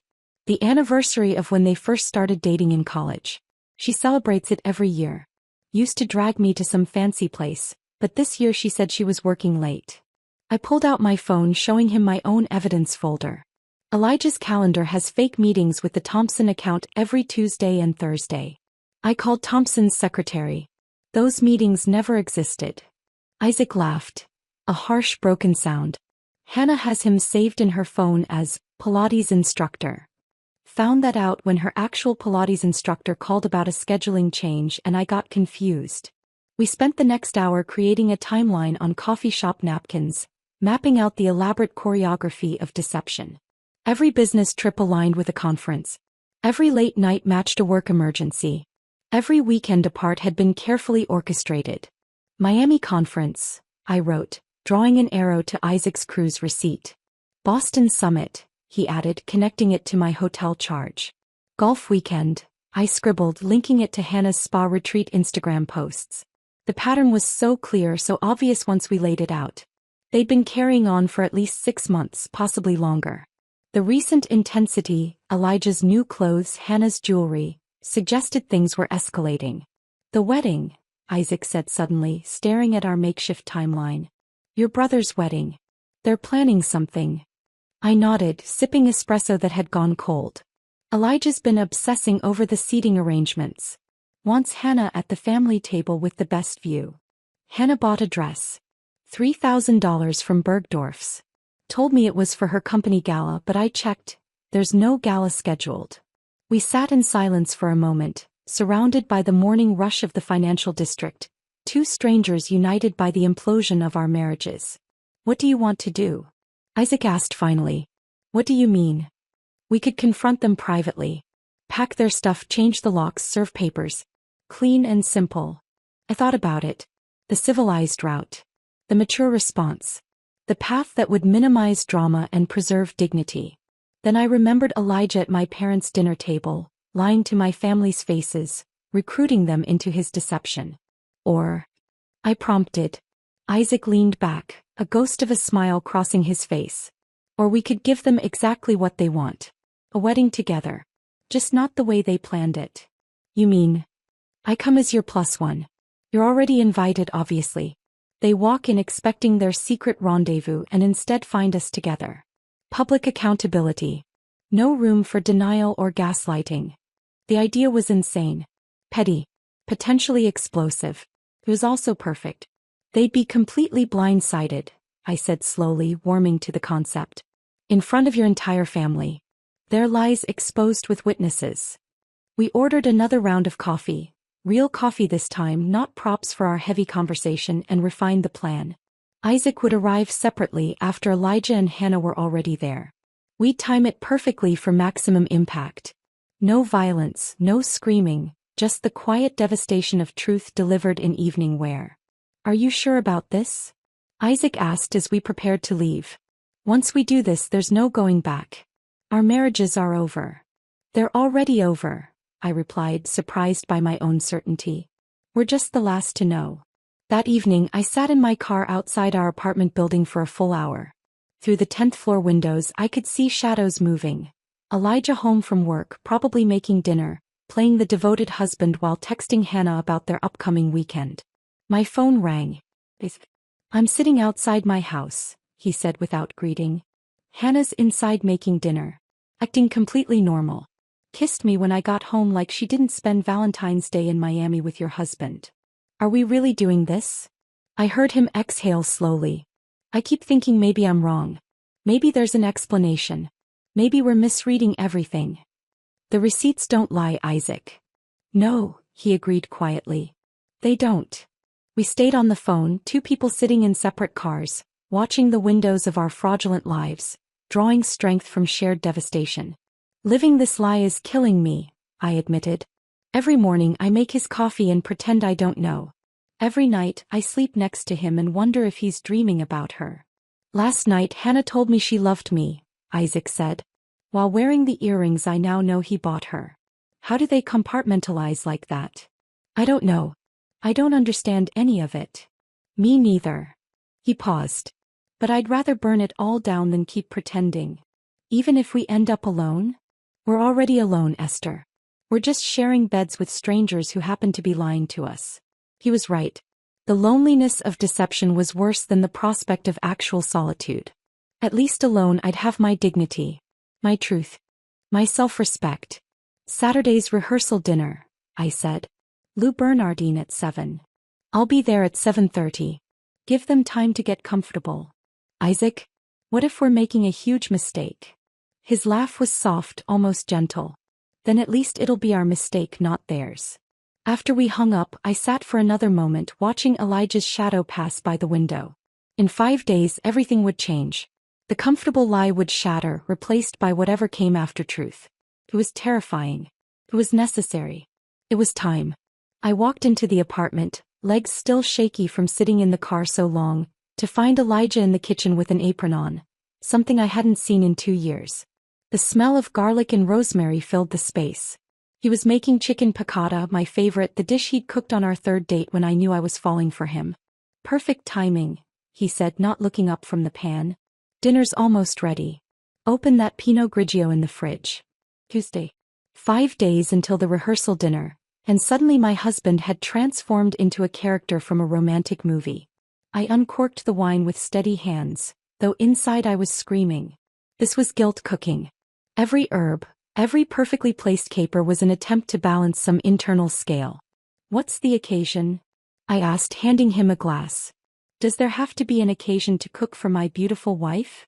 The word, beautiful, stuck in my throat. He hadn't called me that in months. Now, with Hannah's arrival imminent, I was suddenly visible again. Wednesday brought flowers. Not just any flowers. Peonies. Soft pink peonies from the expensive florist on Madison Avenue, the kind that cost $30 per stem. He'd forgotten my birthday last year, but now, 3 days before he planned to spend a wedding weekend with his ex, he remembered my favorite flower. Saw them and thought of you, he said, kissing my cheek while I arranged them in water. His lips felt like a brand, marking me as the fool who didn't know. That afternoon, while he was at his supposed gym session, I went shopping. Not browsing, hunting. I needed armor for Saturday night, something that would make me feel powerful when my world exploded. The third store had it. An emerald green dress that hugged without clinging, sophisticated with an edge of danger. The color matched the earrings Elijah had given me on our first anniversary, back when his gifts were still for me. The saleswoman held up a mirror as I turned. Special occasion? You could say that. A funeral of sorts. She laughed, thinking I was joking. I bought the dress and shoes to match, heels high enough to look him in the eye when everything fell apart. Thursday, Elijah offered a foot massage after dinner. He pulled my feet into his lap while we watched TV, his thumbs working the arches with practiced pressure. His phone buzzed every few minutes on the side table. Each time his hands would pause, his eyes would flick to the screen, but he didn't pick it up. The restraint must have been killing him. Who keeps texting? I asked innocently. Just work stuff. Johnson's being demanding about the quarterly reports. Johnson was his supervisor who'd been on vacation in Bermuda all week, according to the out-of-office reply I'd gotten when I'd tested Elijah's lie by emailing about a fictional dinner party. I took a photo of him massaging my feet, his wedding ring visible, the TV showing the timestamp. I sent it to Isaac with the caption, "The guilt is strong tonight. Hannah must be getting excited." Isaac replied immediately, "Hannah just spent an hour on the phone with her friend in the bathroom." I could hear her giggling.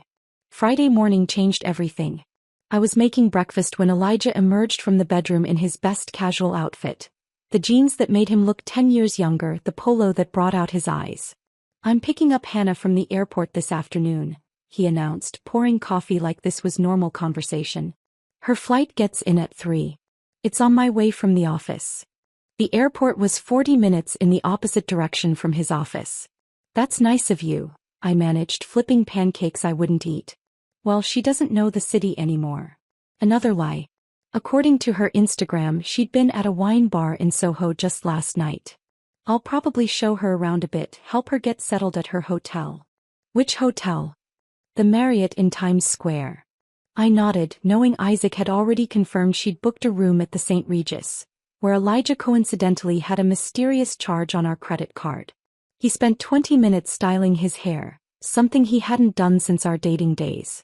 Applied cologne in 3 places, wrists, neck, and chest. I watched from the doorway as he checked himself in the mirror, adjusting and readjusting his collar. "You look nice," I said. He startled, not having noticed me watching. "Just want to look presentable for the wedding weekend." "It's Friday.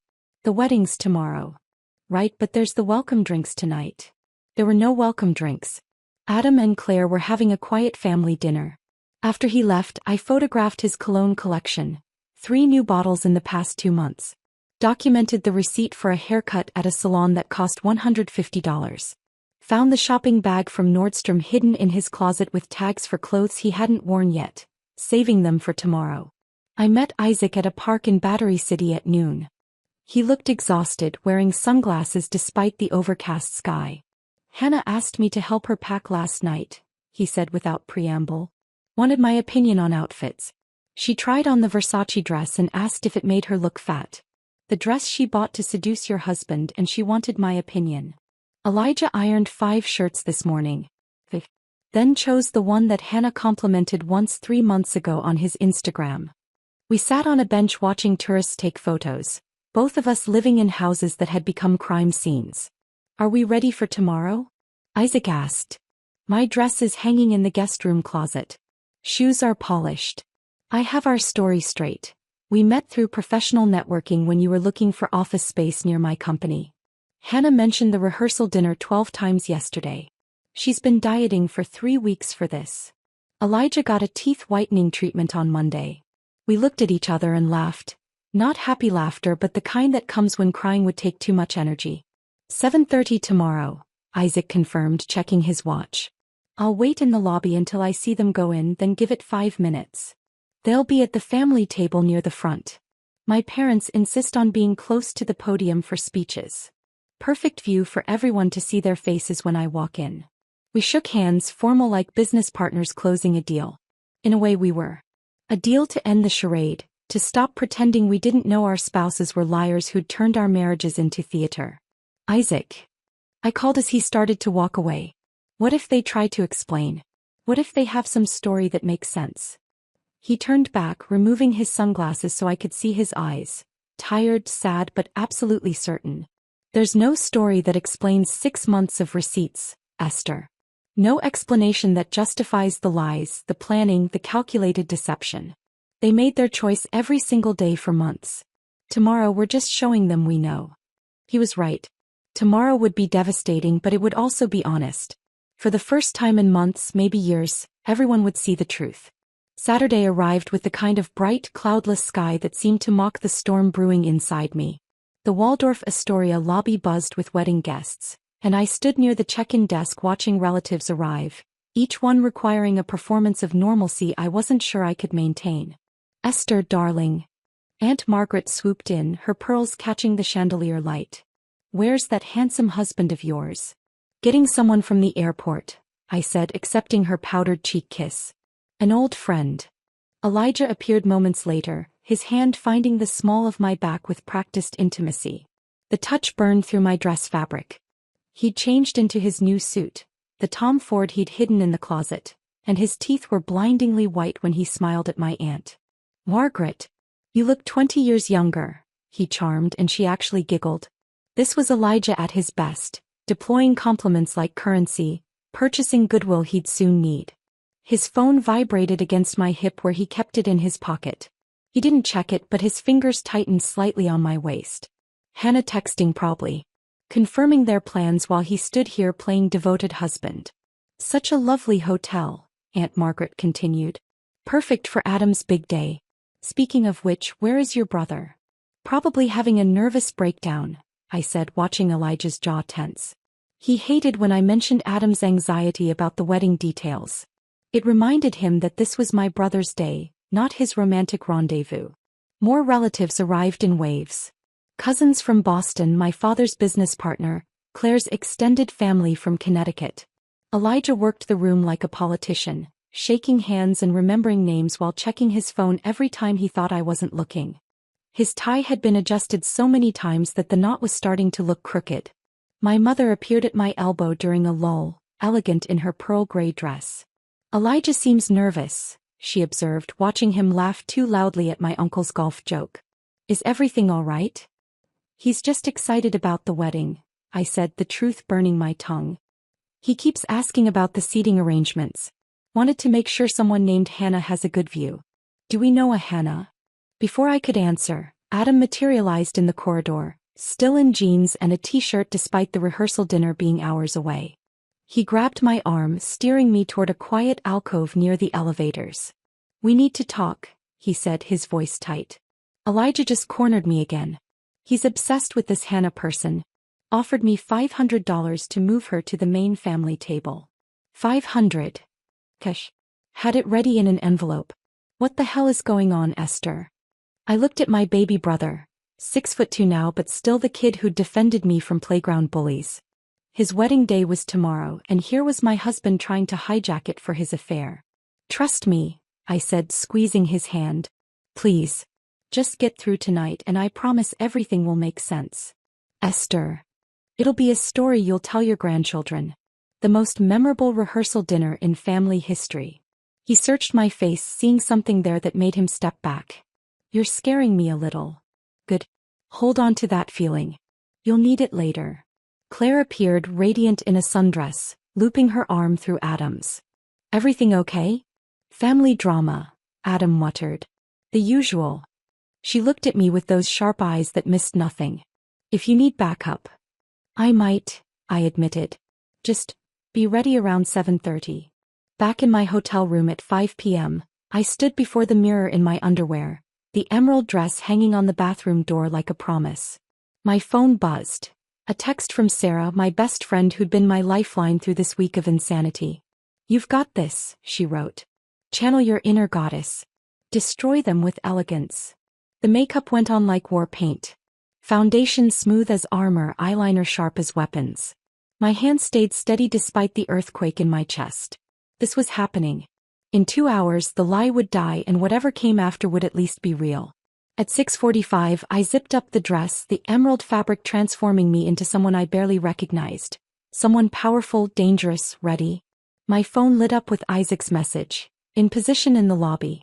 Hannah just posted an Instagram story from her Uber. She's wearing the Versace. Elijah left 10 minutes ago to get her," I replied. "See you on the other side." One last look in the mirror. The woman staring back wasn't the trusting wife who'd smiled through Sunday dinner lies. This was someone else. Someone who'd gathered receipts like weapons and chosen truth over comfortable fiction. The elevator ride felt endless. Each floor counting down to detonation. The lobby was quieter now, most guests already heading to dinner or getting ready in their rooms. I walked through like a ghost, heels clicking on marble, several heads turning to track my progress. The emerald dress was doing its job. Lou Bernardine's private dining room glowed with soft light and fresh flowers. My parents were already there, arranging place cards with the obsessive attention to detail that made them perfect party hosts. My mother looked up, her face brightening. "Darling, you look stunning. That dress." "Thanks, Mom." I picked up a place card with Hannah's name, noting its position at the family table, exactly where Elijah had paid to put it. "Everything's perfect." The champagne flute someone pressed into my hand remained untouched. I couldn't risk alcohol, not tonight. I needed every brain cell firing, every reaction under control. 7:05. Cousins started arriving. Claire's parents. My father's brother from Philadelphia. I made small talk about tomorrow's weather forecast, about Adam's nervousness, about anything except the bomb about to explode in this beautiful room. 7:10. My phone vibrated. "Isaac, they just walked in together. His hand is on her back. They're laughing." I typed back with steady fingers, "Incoming." Then I positioned myself with a clear view of the entrance, champagne prop in hand, smile fixed in place. The avalanche was rolling now, gravity pulling it toward impact, and there was no force on earth that could stop it. The door opened. Elijah walked in first, his face glowing with the particular happiness of a man who thought he was getting away with everything. Behind him, Hannah in her Versace dress, blonde hair cascading over bare shoulders, looking exactly like the kind of woman men destroyed marriages for. They moved through the room like a couple, her hand brushing his arm, him guiding her with subtle touches that anyone watching would recognize as intimate. My mother noticed. I saw her face shift from welcome to confusion. My father's eyes narrowed. Adam stood slowly from his seat. Elijah brought Hannah straight to me, probably thinking he'd get the introduction over with quickly, neutralize any awkwardness with his charm and confidence. He had no idea he was walking into his own execution. "Darling," he said, leaning in to kiss my cheek while Hannah watched with barely concealed satisfaction. "This is Hannah." Hannah, my wife Esther. So lovely to finally meet you, Hannah purred, extending a manicured hand. Elijah's told me so much about you. I took her hand, noting the pearl bracelet that matched the earrings Elijah had bought, completing the set. Has he? How interesting, since he's told me almost nothing about you. The door opened again. Isaac walked in like he owned the room. 6'3" in a charcoal suit that made him look like a man who'd come to collect a debt. He paused in the doorway, scanning the room with deliberate slowness, letting everyone see him before he moved. The conversations near the entrance died first, then spread through the room like a wave as heads turned to track this stranger's progress. Sorry I'm late, he said, his voice cutting through the sudden quiet. Traffic was murder. The champagne glass slipped from Hannah's hand. The crystal shattered against the marble floor with a sound like breaking bells, golden liquid splashing across her Versace dress and designer shoes. The entire room froze, watching champagne spread between the tables like spilled secrets. Isaac. Hannah's voice came out strangled, barely above a whisper. Her face had gone the color of old paper, all that carefully applied makeup suddenly standing out against bloodless skin. Elijah jumped up so fast his chair screeched against the floor. You weren't invited. This is a private event. Actually, I said, standing slowly, smoothing my emerald dress with deliberate calm, he's my +1. Isaac, honey, come sit. You're right next to me. The word honey landed like a grenade. My mother's hand flew to her throat. Adam's mouth fell open. Claire pulled out her phone and I saw the red recording light appear. What's going on? My father demanded, his voice carrying the authority of someone who'd built a business from nothing and didn't tolerate nonsense. Isaac walked through the wreckage of the champagne glass, his shoes crunching on crystal shards. What's going on is that my wife and your son-in-law have been having an affair for at least 6 months. He pulled out his phone, swiping through screens with practiced efficiency. Should I start with the Miami cruise she said was a work incentive? Or the Boston conference where they shared a room at the Marriott? We didn't, Hannah stammered, trying to stand, but her heel caught in her wet dress hem. Save it, Isaac said, his voice flat and terrible. I have receipts. Credit card statements. Text messages where you saved his number as Pilates instructor. Really, Hannah? Pilates? Elijah's face cycled through emotions, shock, anger, calculation, before settling on denial. This is ridiculous. Hannah and I are old friends. Esther knows that. She understands. I understand plenty, I interrupted, pulling my own phone from my clutch. Like how your Thompson account meetings never existed. Thompson's secretary confirmed that when I called. Every Tuesday and Thursday for 6 months, you were in fake meetings. My cousin Barbara gasped audibly. Someone dropped a fork. The jewelry receipt was interesting too, I continued, scrolling through my evidence folder. $2,800 at Cartier 3 weeks ago. Our anniversary isn't for 6 months, Elijah. But Hannah's wearing new pearls tonight. What a coincidence. Hannah's hand flew to her throat, covering the pearl necklace like she could make it disappear. The hotel charges were my favorite, Isaac added, his voice gaining momentum. The St. Regis for times in the past 2 months. Always on nights when Hannah had client dinners and Elijah had conferences. My mother stood up, her face a masterpiece of controlled fury. Is this true? Have you been carrying on with this woman while married to my daughter? Elijah tried his charm one more time, spreading his hands in a gesture of innocence. This is all being blown out of proportion. Hannah needed support during a difficult time. I was being a friend. A friend doesn't buy lingerie, Isaac said quietly, and the room went completely silent. $800 at La Perla. I found the receipt in her jewelry box, hidden under earrings you bought her. Hannah made a sound like a wounded animal. Isaac, please, let's discuss this privately. Privately? Isaac laughed, harsh and bitter. Like your private discussions with him? Your private trips? Your private hotel rooms? No, I think public is perfect. All these people should know what kind of woman is attending this wedding. My father stood up slowly, deliberately, like a judge preparing to deliver a verdict. Elijah. Hannah. You need to leave. Now. But, Elijah started. Now. My father's voice brooked no argument. Before I have hotel security escort you out. Adam finally found his voice. Wait. Everyone turned to look at him. Sir, did you know? Did you plan this? I met my brother's eyes across the room. I found out 2 weeks ago. Isaac and I compared notes. We decided if they wanted to attend a wedding together so badly, they should get their wish. Just not the way they planned. The room erupted. Aunts whispered furiously to uncles. Cousins stared with naked fascination. Claire's mother covered her mouth in shock while her father shook his head in disgust. But my mother, my proper etiquette-obsessed mother, started laughing. Not hysterical laughter but deep, genuine appreciation. "That's my daughter," she said, raising her champagne glass to me. "That's my brilliant daughter." Hannah stood on shaking legs, champagne still dripping from her designer dress. "This is entrapment. You planned this."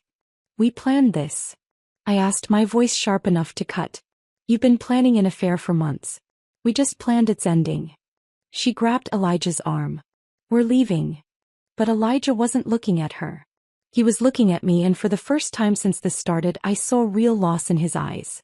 Not guilt, not anger, but the dawning realization of what he'd thrown away.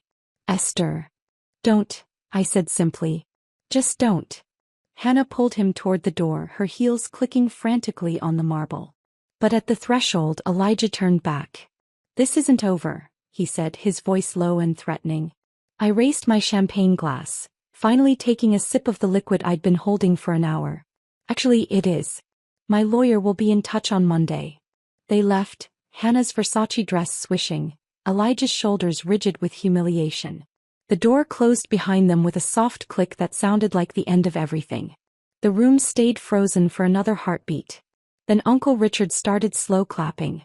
Aunt Margaret joined. Soon half the room was applauding while the other half sat in stunned silence. Isaac walked over to me, extending his hand formally. "Thank you for inviting me. This was therapeutic." I shook his hand, feeling the tremor in both our grips. "Thank you for coming. For being brave enough to do this." "They chose this," he said quietly so only I could hear. "Every day for months they chose this. We just chose to stop pretending we didn't know." A waiter appeared with a broom, sweeping up the shattered champagne glass. The metaphor was almost too perfect, cleaning up the glittering mess of our marriages, piece by broken piece. Adam stood and raised his glass. "Well, this is definitely going to be a wedding weekend nobody forgets." Nervous laughter rippled through the room. People started moving again, conversations resuming in hushed tones. The rehearsal dinner would continue, but everything had changed. The comfortable lies were dead, replaced by uncomfortable truth. My father appeared at my elbow, his hand gentle on my shoulder. "Are you all right?" I considered the question. My marriage was over. My husband had just been exposed as a liar and a cheat in front of my entire family. Tomorrow was my brother's wedding, and I'd turned the rehearsal dinner into a soap opera. "I will be," I said, and for the first time in weeks I actually believed it. The waiter approached tentatively with our entrees, looking like someone defusing a bomb. "Should I serve the main course?" My mother, ever the hostess even in chaos, straightened her shoulders. "Yes, please. We're still celebrating my son's wedding tomorrow." Isaac and I ended up seated together at the family table, the empty chairs where Elijah and Hannah should have been gaping like missing teeth. My Aunt Barbara leaned across, patting my hand with her paper-soft fingers. "I never liked him," she whispered conspiratorially. "Too much cologne. Men who wear that much cologne are hiding something." Uncle Richard raised his whiskey. "To unexpected entertainment and family members with backbone." The toast rippled through the room, glasses lifting with varying degrees of enthusiasm. Some relatives looked scandalized, others thrilled by the drama. My grandmother, 91 and sharp as a blade, cackled from her wheelchair. "Best rehearsal dinner I've been to in 70 years, she announced. "Better than my nephew's when the bride's father punched the groom." Adam stood up, tapping his knife against his glass. The room quieted, everyone eager for his reaction to his rehearsal dinner becoming a battlefield. "Well," he started, looking directly at me, "my sister just gave us a story that'll last generations. My kids will hear about Aunt Esther's legendary rehearsal dinner takedown. So here's to Esther, who showed us all that truth, even when it's ugly, is better than a beautiful lie." The applause was genuine this time. Claire blew me a kiss from across the table. My father reached over, squeezing my shoulder with his calloused hand. A wordless message of support that meant more than any speech. Isaac picked at his salmon, looking shell-shocked now that the adrenaline was fading. Did we really just do that? We did. My wife of 3 years just ran out covered in champagne with her affair partner. My husband of 4 years just got exposed in front of everyone I'm related to. We looked at each other and started laughing. Not happy laughter, but the kind that comes when crying would take energy we didn't have. The rest of dinner passed in a blur of careful conversation. Everyone avoided mentioning Elijah or Hannah, talking instead about tomorrow's weather forecast, the beautiful flower arrangements, anything safe. Isaac and I ate in companionable silence, 2 shipwreck survivors sharing a life raft. At 10 o'clock, as guests began leaving, my father pulled me aside. "I'm proud of you," he said quietly. "That took courage. And don't worry about lawyers, I'll cover whatever you need." Sunday dawned bright and perfect, the kind of September day that made you believe in fresh starts. I stood in my bridesmaid dress, soft lavender that Claire had chosen months ago, watching her and Adam exchange vows in the hotel garden. No empty chairs, no unwanted guests, just 2 people promising to love each other honestly. When it came time for readings, I approached the microphone with Mary Oliver's poem about resilience. My voice stayed steady through. "Tell me, what is it you plan to do with your one wild and precious life?" But several guests dabbed at their eyes, understanding the subtext.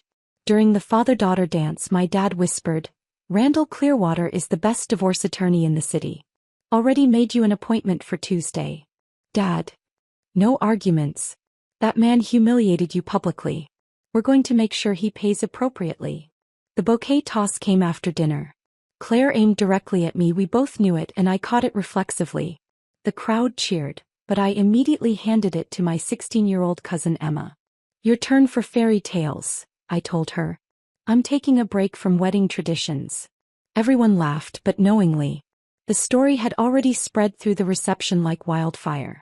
Elijah's absence was explained in whispers, each retelling adding new details, some true, some embellished. My phone started buzzing during the cake cutting. I'd forgotten I'd turned it back on.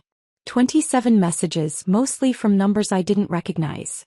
Then I saw Hannah's Instagram post, shared by a mutual acquaintance. Sometimes you learn that people you trusted are toxic. When someone's ex-spouse can't let go and creates elaborate scenes to embarrass you, it shows their true character. Rising above the negativity and focusing on my truth. The audacity was breathtaking. She was trying to flip the narrative, paint herself as the victim of a jealous ex-spouse. The comments were initially supportive, friends who didn't know better offering heart emojis and sympathetic words. Then Isaac struck back. He posted a simple timeline on his Facebook, tagged enough mutual connections to ensure visibility. February 14th, Hannah at work retreat, /receipt from Miami Ritz-Carlton for 2. March 15th to 17th. Hannah at conference, /Boston hotel charges matching Elijah's stay. April 22nd. Hannah buying work clothes, /lingerie store receipt for $800. May 10th. Hannah at client dinner, /reservation for 2 at 11 Madison Park. He ended with, "Receipts don't lie. People do." Within an hour, Hannah's post disappeared. The comments on Isaac's timeline exploded. Friends expressing shock, choosing sides, sharing their own suspicions. Someone from Hannah's company commented that there hadn't been a work retreat in February. Another mentioned seeing her at a restaurant with a man who wasn't Isaac. By Monday morning, Elijah had texted 18 times. I didn't read them, just screenshot them for the lawyer. His sister called, then his mother, both leaving voicemails about working things out, and not throwing away a marriage over a misunderstanding. A misunderstanding. 6 months of calculated deception reduced to a misunderstanding. Sarah came over Monday evening with wine and packing boxes. "We're erasing him," she announced. "Every trace." We went through the apartment methodically. His clothes into boxes labeled with the dates of his fake meetings. Thompson account February 10th, golf weekend March 3rd. His toiletries, his books, his collection of vintage watches he'd spent our savings on. 4 years of marriage fit into 12 boxes. "You want to keep anything?" Sarah asked, holding up our wedding album. I took it, flipped through once. There we were, young and stupid and believing in forever, then handed it back. "Ship it to his mother. She paid for the photographer." Tuesday brought lawyers, Wednesday brought apartment hunting, Thursday brought paperwork that made my marriage look like a business dissolution. Elijah had already moved to a studio in Queens, according to his attorney. Hannah's startup mysteriously lost 2 major investors who'd heard about the scandal through New York's impossibly small professional network. Friends crawled out of the woodwork with their suspicions. I always thought something was off, became the chorus. The way he looked at his phone. How he never included you in work events. That time I saw him at a restaurant when he said he was traveling. None of them had said anything before. Funny how clarity only comes after the explosion. 3 months passed in a blur of paperwork and empty evenings. Then Tuesday arrived with an innocuous manila envelope from Clearwater and Associates. The divorce papers finally ready for signatures. I sat at my kitchen table, my table now, not ours, and pulled out the Mont Blanc pen Elijah had given me for our 2nd anniversary. The irony wasn't lost on me as I signed my married name away with his gift. Each signature felt like shedding skin. Esther Blackwood dissolving back into Esther Carver. The woman I'd been before I'd believed in forever with someone who treated marriage like a convenience. I texted Isaac, papers signed. Meet for coffee. Pearl Street Starbucks in an hour. We need to celebrate. He was already there when I arrived, 2 lattes waiting. He looked different, lighter somehow, like gravity had loosened its grip. His wedding ring was gone, leaving a pale indent on his finger that would fade with time. To freedom, he said, raising his paper cup. To surviving, I countered. We clinked cups and laughed at the absurdity of toasting with coffee shop lattes to the end of our marriages. Did you hear about Elijah? Isaac asked, scrolling through his phone. LinkedIn says he's seeking new opportunities. Translation: fired. The partners at Elijah's firm had apparently taken a dim view of the scandal. Something about reputation and professional conduct. He'd updated his profile to consultant, which everyone knew meant unemployed with ego protection. Hannah's not doing much better, Isaac continued. Lost 3 major clients last month. Turns out nobody wants their brand managed by someone who became infamous for destroying marriages at a rehearsal dinner. I should have felt vindicated, but mostly I felt nothing. Their downfall was just consequence meeting action as natural as gravity. Are you dating? Isaac asked suddenly. Random question much? I met someone. Catherine. She's a pediatrician at Mount Sinai. He smiled, really smiled for the first time since I'd known him. She actually works her night shifts. No mysterious conferences. No Pilates instructor contacts. That's wonderful, Isaac. Your turn. Anyone? I thought about David, the chef I'd met at the farmer's market 3 weeks ago. He'd asked for my number while holding heirloom tomatoes, his hands stained purple from handling beets. On our first date he couldn't hide where he'd been.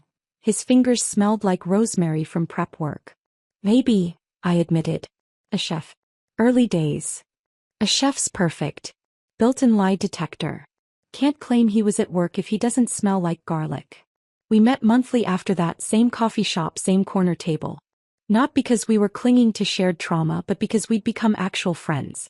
Who else could understand the specific betrayal of discovering your spouse's affair through Instagram stories and credit card receipts? Catherine joined us once, curious about the woman who'd helped Isaac through his divorce. She was lovely, warm, direct, with tired eyes that came from actual night shifts, not fabricated ones. She thanked me for being there when Isaac needed someone who understood. Most people say, just move on, like it's that simple, she said. They don't get that betrayal rewires your brain. You saved him from going through that alone. David met Isaac the following month. They bonded over their mutual confusion about how anyone could throw away a marriage for an affair. David, whose restaurant closed at 11 every night without fail, couldn't fathom the elaborate lies our exes had maintained. I barely have energy to shower after service, he said, flour under his fingernails from morning bread. Managing a double life sounds exhausting. 6 months later, Adam and Claire's first anniversary arrived with a small party at my parents' house. The same dining room where Elijah had first announced Hannah's invitation, now filled with genuine laughter instead of lies. David brought dessert, individual chocolate soufflés he'd made that morning, each one perfect. He charmed my mother with stories about his grandmother's recipes, helped my father with the grill, and didn't check his phone once during dinner. The absence of deception was intoxicating. When Adam clinked his glass for speeches, he called me up first. My sister taught us something important at our rehearsal dinner, he said, grinning. She showed us that truth, even when it detonates like a bomb at a formal dinner, is better than living a lie. So here's my anniversary toast. May we all have the courage to trust with verification, love with respect, and if necessary, blow up a rehearsal dinner to save ourselves from beautiful deceptions. The room erupted in laughter and applause. Across the room I caught Isaac's eye. He was there with Catherine, both of them glowing with the simple happiness of honest love. We raised our glasses to each other, survivors acknowledging shared victory. During my speech I talked about trust being earned through consistent truth, not assumed through proximity. About how real love doesn't require secret meetings or saved contacts under fake names. How a marriage built on transparency might be less exciting than one built on deception, but it's also less likely to explode at a rehearsal dinner. Trust isn't blind faith, I concluded, looking at Adam and Claire. It's earned through 1,000 small truths. And if someone tells you to trust them while acting suspiciously, remember that actions speak louder than manipulative words. That night, back in my apartment, completely redecorated now with no trace of Elijah's presence, I sat with the journal Dr. Martinez had suggested. The therapist who'd helped me understand that exposing the affair publicly wasn't vindictive but self-preservation. I wrote about Elijah's words that had started everything. If you trust me, you'll get it. He'd been accidentally prophetic. I had trusted him and I did get it. I got that trust without verification leads to deception. That love without respect becomes manipulation. That staying in a beautiful lie hurts more than embracing an ugly truth. But mostly I got myself back. The woman who'd existed before I'd shrunk myself to fit into Elijah's deceptions. The one who could spot lies now from a distance, who valued truth over comfort, who'd learned that the best revenge wasn't destroying someone else but rebuilding yourself into someone who could never be fooled again. My phone buzzed. David, texting from the restaurant. Closing soon. Saved you the last piece of chocolate cake. Also, I smell like fish stock, so you'll know exactly where I've been. I laughed, genuine and free. This was what honest love looked like. Unglamorous, verifiable, and somehow more romantic than any elaborate lie. I closed the journal and looked out at the city lights, the same view that had witnessed my marriage's destruction. Tomorrow would bring new challenges, next month would test new boundaries, next year might bring entirely different struggles. But tonight I was free. Free from lies, free from manipulation, free from wondering where my husband really was. Free to trust again, but this time with my eyes wide open, knowing that real love never asks you to ignore obvious deception. The Mont Blanc pen sat on my coffee table, a reminder that sometimes the best gifts come from the worst people, and sometimes endings written with expensive pens lead to better beginnings written in simple truth. If this story of betrayal and brilliant revenge left you speechless, hit that like button right now. My favorite part was when Isaac walked into that rehearsal dinner and Hannah's champagne glass shattered on the floor. What was your favorite moment? Drop it in the comments below. Don't miss more jaw-dropping stories like this. Subscribe and hit that notification bell so you never miss an upload.